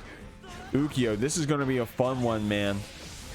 Oh yeah, 100%. And you know, the knowledge checks right now are going both left and right. Domi using that DP to clash with that Typhoon and get themselves out of the corner. Almost like a free jump, and Domi able to take that first round. Both these players still have burst and all that stamina on one side. The only player that doesn't have it is RedIAmNot, trying to build that security gauge back. Oh, using that 2P anti-air, Domi was ready with the burst. And I mean, you know, I agree with that burst pretty early on in this first round. You do have that lead, so you'll probably build it back up. But damn, the way Red started unlocking this potential, I don't know, man. You may lose this round before you end up getting that burst back. We're going to push you back with these BTs. Great counter hit there from Domi. Uses that stamina to turn this into a corner carry combo. Red was ready with that 2P on the other side. Big counter hit, big far slash gonna come out here, able to get RedIAmNot on the board in this set. Already first game, and we're having trades back and forth, going for the jump in, maybe trying to go for that left-right mix. 6P gonna get the burst out, another counter hit, and Domi is just constantly looping this such strong advantage and pressure. Iron Barrel comes out right here. Hard knockdown as well. Domi gonna run up on you with that close slash. Red got to live to see another interaction because Domi didn't have the stamina yet. In fact, I don't think, yeah, that's not going to kill, but we do have resources here on this other side. Red can deal a massive amount of damage if we get the right starter. Domi spends that burst. Trying to go for those dash blocks, and you're exactly where RedIAmNot wants you. What a smart air grab from Domi there to secure the first game of the set. Man, shouts to DomiWurld, man. Running that YouTube channel as well. Let me see if I can pull up the link to it real quick. Anybody got it on hand? Let's give our friend a shout. Yeah, Domi been running this YouTube for a while now, talking about the state of the game, talking about bringing on like strong players and stuff as well. Let me get this channel up. Ukio, you hold down for a minute. So can. Going into this next round here, both these players are so strong. A counter hit 6H gonna lead into a free burst of your choosing from RedIAmNot. Gets the big JS jump in there. And you know, one thing that I've been seeing from both these players is the ability to just swing and throw caution to the fences, because if you end up being right, you get a clean hit Tyrant Rave to send you through the wall. Gonna go into that overhead as well. That hoof stomp can be so powerful, man. It's can be hard to see, especially with all the clutter, especially with all the pressure that Domi's gonna put on you. So strong stuff right there, able to close out that round. Already has a lead, but Red gonna catch you with that 2S, crossing you up as well, but Domi not falling for the tricks. Not for sure. It has such a strong understanding of this matchup. It seems like DPing at the exact right times, blocking exactly when they need to, and now gonna try and send you through the wall. And RedIAmNot just giving up that burst once again. Knows what Dami can do with one stray hit, with a little bit of stamina, with a little bit of this and a little bit of that. You get a 6K that's gonna get you big counter hits. Good just walk there from Red to get some distance back, but Domi was ready to pull back up afterwards. That 6K gets the counter hit. A little scrambling here in the corner gives Red a chance with that JD. That fast RCBT is going to deal a decent amount of damage here. You have to wake up into that gun. That was some interesting Oki there from Red to eat back this tension from Domi, but they were able to build it up on that air-to-air deflection to give you some distance, the stamina to still close it out regardless, and the hoof stomp from downtown from DomiWurld takes this game 2. Not gonna lie, that was like a mid-screen slam dunk with that overhead. That was crazy, just, man. Oh my god. Run up overhead. Like, that was insane. You know, Dami up 2-0 right now, but one thing I gotta say about RedIAmNot is the combos that they go for. Like, the air combos with Goldlewis. I didn't know Big Man had hops like that. It's kind of interesting to see Goldlewis fly through the air on a lot of these. It's so funny to me. Yo, Goldlewis got ups, dog. Oh man, he got them hamstrings, dog. He can get off the ground. Oh my god, dude, the beak driver from downtown. Jesus Christ, that's what that move is for. Good just box there from Red, but Domi gonna keep you here in this corner. I mean, just constantly looping advantage, and this fuzzy jump is gonna come out, and a big counter hit from Dami, but not able to run up and get more situation there. Getting another crush or guard crush there, and RedIAmNot gonna get a big combo, but oh no, it looks like it dropped. Getting in here, that fast RC for the pressure to continue. Red getting caught in this tumble combo. Domi gets the most damage he can with that 5D. Red still in this round, but not for long as the trade hit secures Domi into this set point situation. Such a strong commanding position right now. Up 3-0, has a cushion in not only life points, but also game points in general. Goes for the run-up throw, has the Roman cancel to end up breaking the wall. And you know, I see why they would spend it. That positive bonus has been so strong for them so far. Red RC to move forward. Red was ready with that burst. Drone gonna walk you down the screen. Good 2P, but Domi with an amazing just block on that anti-air. 2K from downtown. The 6P connects. We have the stamina to carry you. Couldn't keep the combo going, but one more interaction will take it as Red is trying to fight out of this corner with that FD, but Domi with the hoof stomp gets another slam dunk. Gonna move on through this bracket here in the Jeekly 62. Here we go, guys. Moving on to this loser side. If you look at the prize pool, it's up there, $100. That means all of these players that you see at this point already get a slice of the pie. It's just how big is it gonna get? Clone with this cross up fast RC. Red RC rather. Domi been playing so hot tonight, able to double Luigi, Dany Maza, take out RedIAmNot, but now you're gonna have to get through cloned on her Slayer, and this is shadow cloned, by the way. We still got that shadow skin on. Full clone. You know, this is a rematch of winner's side top 8 first round, I believe, where I think clone took it 3-0, I believe. No, it was 3-2. Yeah, 3-2. Yeah, you're 3-2. right. I actually forgot about that. Yo, good point. This is another run back set. Yo, Domi Domi been having to beat everyone tonight that he's already beaten once before, and you're going to have to do so in these future games going on, because Clone is going to secure it here with this 100-meter super. Domi was probably dead about 4 times over in that position. I'm gonna be real. But Clone snatching a really fast one. It seemed like that set kind of went before our eyes, if I'm honest. Dude, also something. I did the score wrong. Excuse me. But that's Clone's what? Her 6th or 7th 100-meter super. Aisha didn't even get to the chorus. God damn! Oh my god! Oh my god, that's brutal. Talk about a quick round. Aisha didn't even get to the chorus, man. Okay, good burst there from Domi. Going to keep Clone here in the corner. Able to get the DP, but doesn't end up getting the wall stick off of that. A big counter hit, and Clone decides to use that burst. Such a trade of resources right now, sticking you close to the wall. Goes for the slam jam or space jam, or I don't know. I'm not old enough for that, or I'm too old for that. I don't know. I'm mixed. I'm getting mixed. Yeah, come on and slam, Ukio.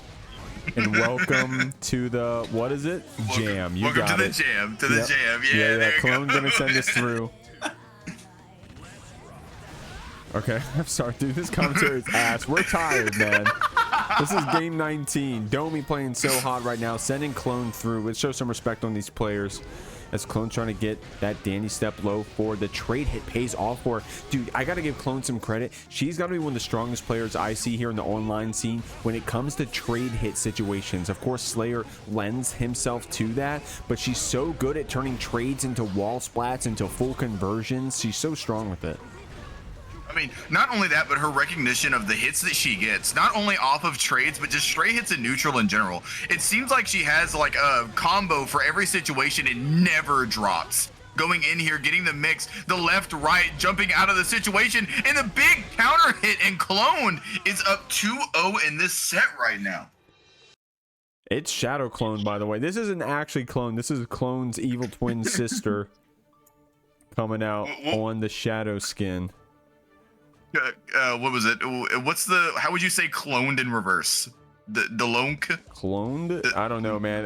When I edit the video in DaVinci, I'll play it backwards for you. Oh, bet, yeah. Yeah. I hear myself talk backwards so much because I'm like editing all the videos in DaVinci. Anyways, here we go. Going to this last game, guys.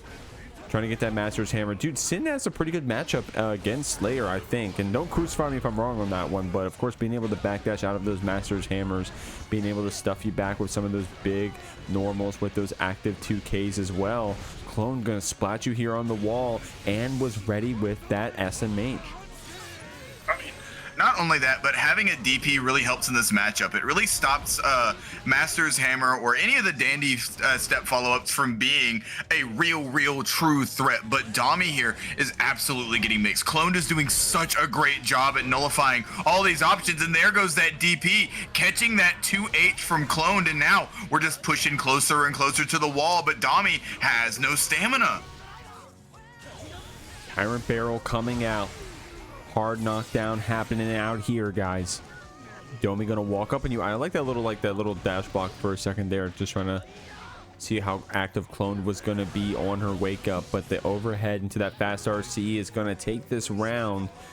Clone does have her burst here, so does Domi. We're basically back to 0 resources. Of course, Sin does have that stamina as well.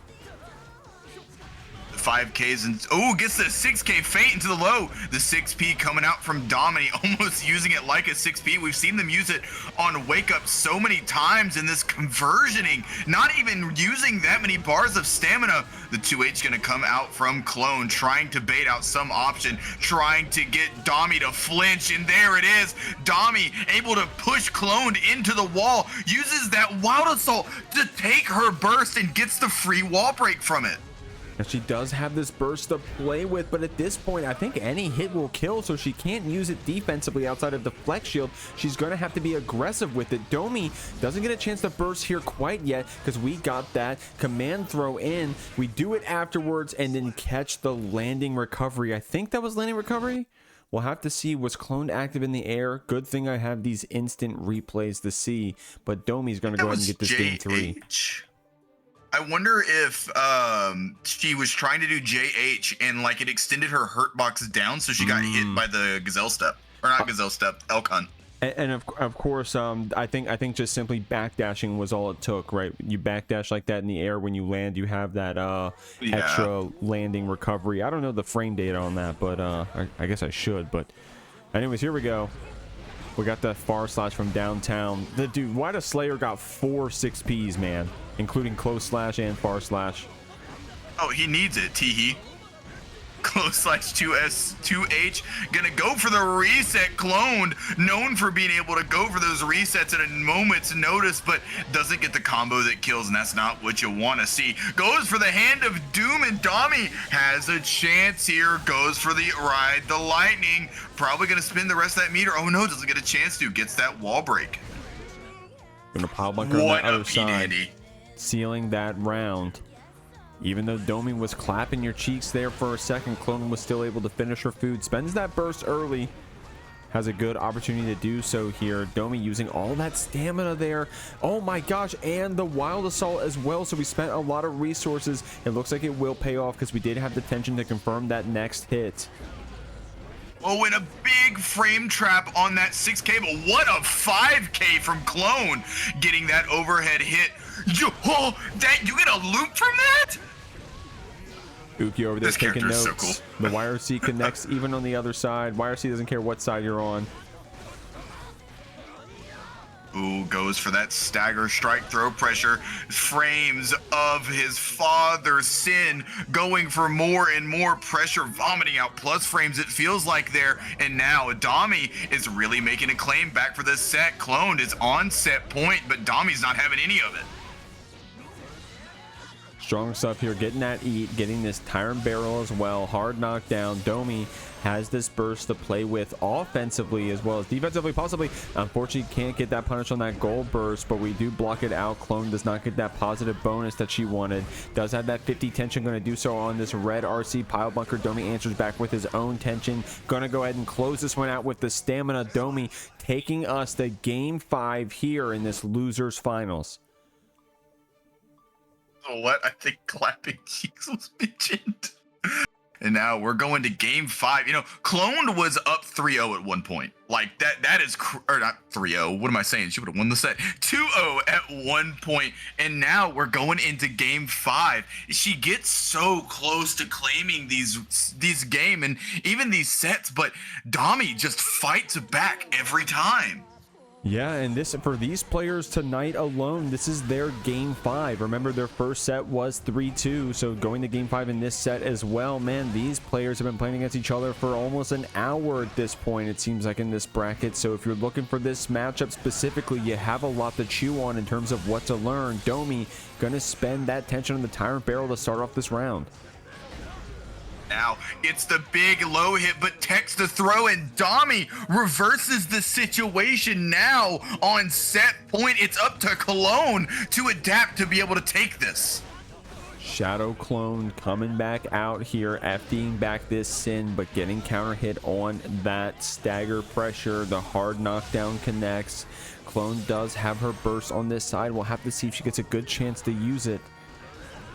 I mean, trying to FD it right now, and the hard call out on that grab. Another hard call out to get that burst, but drops the combo. Wild Assault gonna let them confirm though, and we're breaking the wall. One more interaction for Dami, and they've punched their ticket to grand finals. The 2S is gonna hit though. And it's gonna be DomiWurld closing out this set. Cloned, of course, still in third place, getting some of that Matcherino Dollarinos. But Domi's going to take this chance to move on to grand finals to fight off against Jack himself. One set, or maybe even two if there's a reset that happens, stands between these two players and being your Jeekly champion for tonight's bracket. And we got Jack coming in from winner's side, making a strong case of their own, not dropping very many sets at all, or none in fact, because they're in winner's side. And DomiWurld making a trudge through loser's side after winning that first round, or losing that first round versus Clone, able to take this first round with a perfect. Dami's out for blood. Strong stuff, man. Dami been on a heater tonight. I'm gonna keep it a million with you. this DomiWurld champion. Gotta check out his YouTube if you haven't already, guys. But tonight he is gaming. He's won Jeekly before 2 or 3 times, I think, total. Always on this sin. Of course, if you're an OG, you know that Zato DomiWurld. Jack, however, Jack right now at 2nd place for Jeekly wins, but just give this guy a couple more weeks, man, and he's easily going to take the throne with how consistently he goes undefeated in these tournaments. The 2S is going to catch out, but Jack going to be able to burst. Going to have the time to be able to do that. And what a fuzzy jump in the overhead. Going to end up catching again. Welcome to the jam. Yeah, I didn't mess it up. Exactly. Yep. Come on and slam. And claim those fucking Matcherino codes, guys. There's like 25 left. Would really appreciate if you could do that. And then welcome to the jam or whatever. Welcome to the jam or whatever. But strong stuff there from DomiWurld, man. Hey, dude, if you, I mean, here's the thing about Jack, right? There are some players where getting that early lead, getting these games, you start chipping away at their mental. You start making them second guess themselves. You start making them guess what characters are going to play, that kind of stuff. Dude, every win against Jack, just, I don't know, man. It feels like an isolated incident, probably, right? Because Jack just decides when he wants to win. He doesn't get tilted. He's not going to go get stuck on a secondary. He's just going to walk in the next game. He's going to hard knock you down to the other side, and then he's going to loop this positive bonus. And Jack is just such a strong player in general with that mindset. You know, they've been in so many different tournaments. It's not like they haven't been here before. 2nd place for wins in the Jeekly, trying to chip at Daniel Maza's King Throne. The YRC is out of range, and Domi is trying their best to get in, trying to not let Jack win. But Jack gonna put a round up on the board. Of course, Domi did have a good start here, but that was the Jack show right there. We're gonna take it over here to the shout out to Yu-Gi-Oh!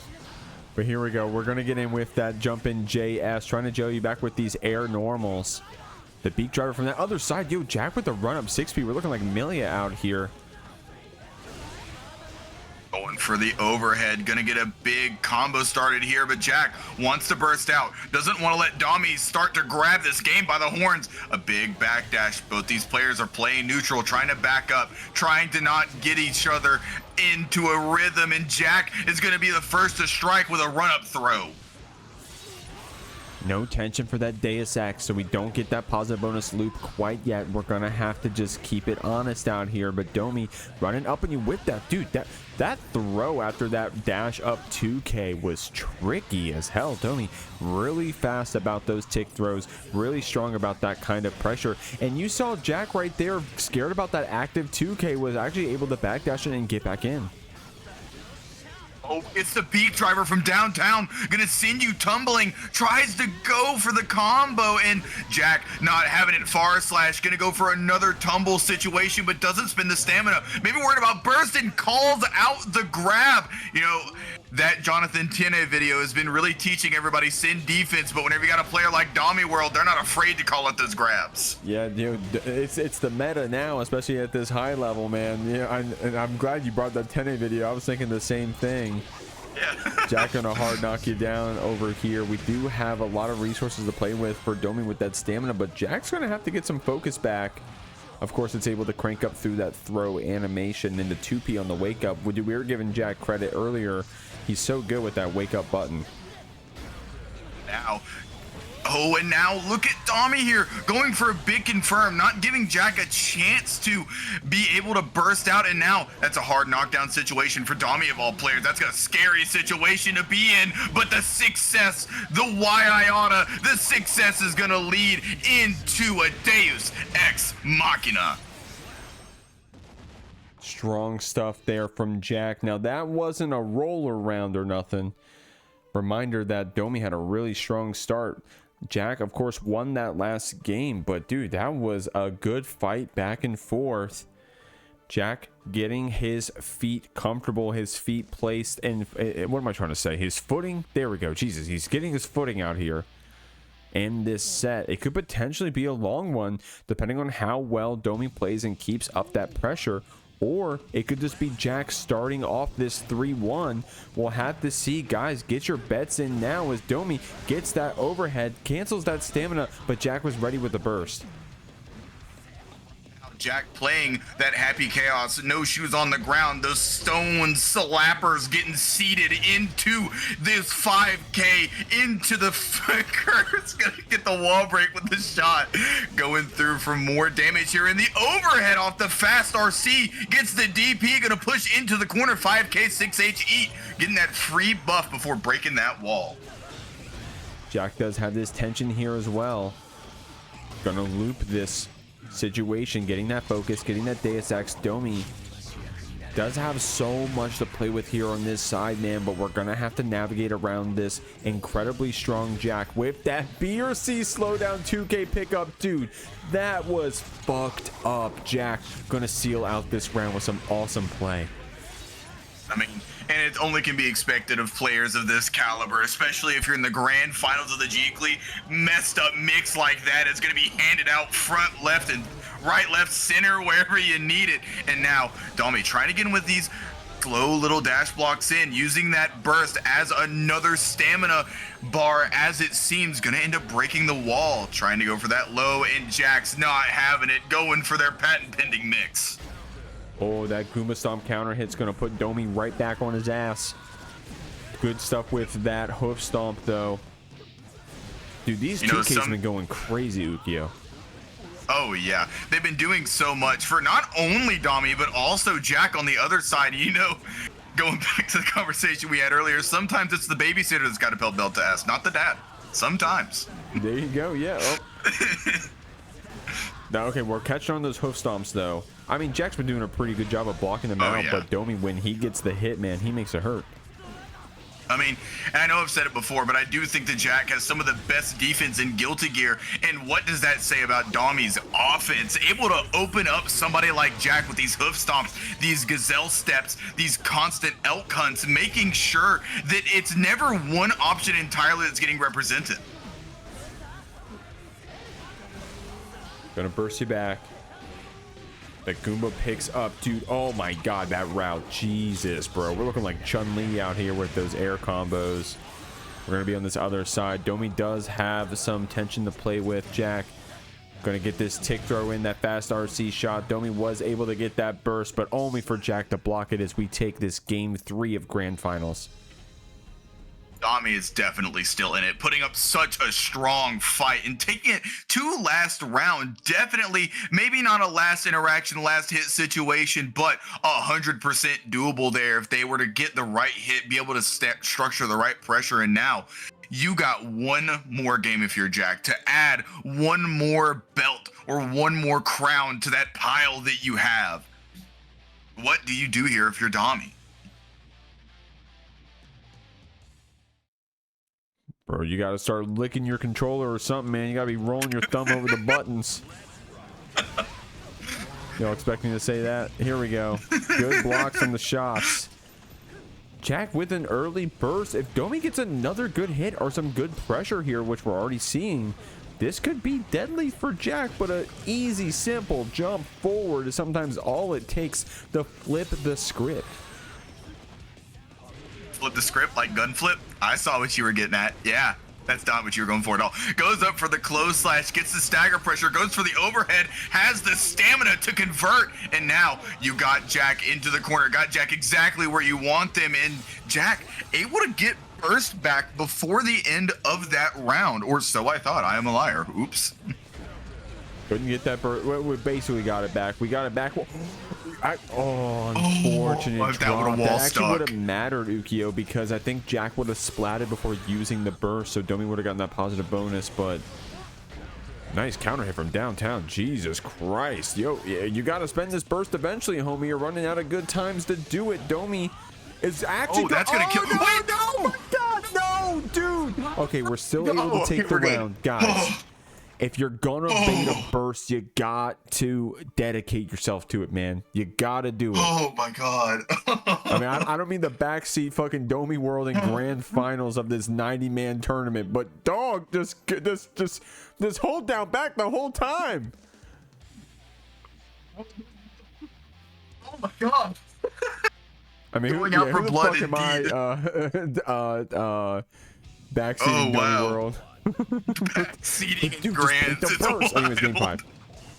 Anyways, game 5 of first game of Grands. We could be on the verge of a reset here. This Jack get hit with that overhead, decides to use the burst. We're even at no burst apiece right now, but gonna get the run up throw, strike throw, high, low, left, right, whatever you want from Happy Chaos, you can have it. Dude, Jack with some great routing, able to get the ammo back, the focus back, and getting your butt shot through this wall. Curse applied, fast RC shot. Look at that tension building up, dude. Oh my god, the world's our oyster. Jack going for this Deus Ex to try to seal out the tournament, putting Domi on set point. We're gonna have to climb back if we're resetting this bracket, or is Jack gonna shut you down and get another Jeekly win in his belt? Tries to go for that low there. The DP ends up coming out. The focus shot gonna be able to get that burst out. And Domi, you're on the edge of death right now. This is such a bad spot to be in. You're gonna have curse on you. Jack is gonna have a hard knockdown. The only thing you got to your name is a 50 burst, 50 tension, and maybe some stamina. Man, you got a little bit less than that now. We're gonna get shot through here. Hard knockdown again. Domi does have that burst, full stamina, full tension. We just got to get a chance to use it, and we get that punish on that whiff 2P from Jack, but we blocked that drop combo. Nice tech on the throw. BRC drifting forward, catching that air throw out. Jack is going to hold on. No, they spent the burst. No, gonna use the burst. Really wants to get it there, and a big burst bait coming out from Jack. Domi almost clawed it back, but through winner's side, Jack is going to be the winner of this bracket. Oh, wow. Wow. What a set. What a set. That is insane. Guys, strong stuff, man. That was the Jeekly 62. Will you guys give me a second to try to sum up this bracket for y'all? Man, an awesome grand finals. Jack was played insane. so awesome, man. Bro, Domi fought so hard. I thought, I'm gonna be real, I thought a reset was coming. I thought it was. I mean, dude, as strong as Jack is, man, even if you saw the reset, you know Jack would have locked in. Like I said, he is not a tilt player, man. He locks in. Guys, this is your last chance to claim any of the Matcherino codes to pay out the winners. The people getting paid are Domi, Cloned, and Jack. So if you're fans of any of them, claiming these codes helps. And also, guys, if you're in here, before you click away, if you could please do me a favor, I'm just going to be real, it helps me out a bunch if you can subscribe to the YouTube. If you're watching in the YouTube chat, really appreciate y'all. If you're not subbed yet, please shoot me a sub, guys. I'm gonna be real, it helps out so much, so thank you. All right, let me sum up this bracket. Jack, of course, undefeated again, dude. I think that's good. He's easily going to get into that first place spot if you give him a couple weeks as the biggest winner here at the Jeekly. DomiWurld, awesome tournament tonight, going out at second. Clone going out at third after taking Domi to game 10, bro. RedIAmNot going to be going down at fourth, showing us both the Goldlewis and the Nago tonight. Dany going to be going down on that Kai, playing so hot, and that Sin. Enzog, the people's champ, on that Bedman. SYMPHUUKAI came in on the Unika, and then Scissors on that Anji. This is going to be a cool top 8 graphic. Ukio, thanks for joining me back on the mic. I'm going to get this raid hooked up, but if you got anything to shout, man, now's your time.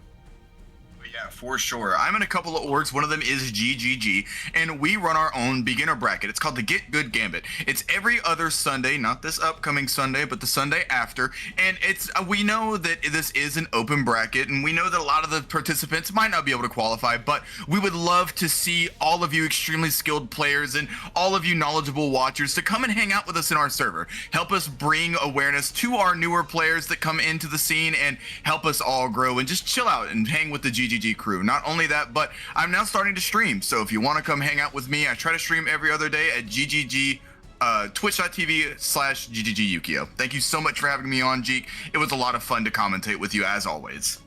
Check out the Jeekly Academy tomorrow, a bi-weekly beginner bracket. Check out the Jeekly finals coming up on this Tuesday. Who's going to make it into that $1,000 pot? You always check out the Jeekly every Friday. And guys, there may be some Jeekly offlines coming up soon. We'll have to see. I'll let you know when I got more information. But for now, go say hi to Jack. Tell him congratulations. And y'all have a great weekend. I'll see you out.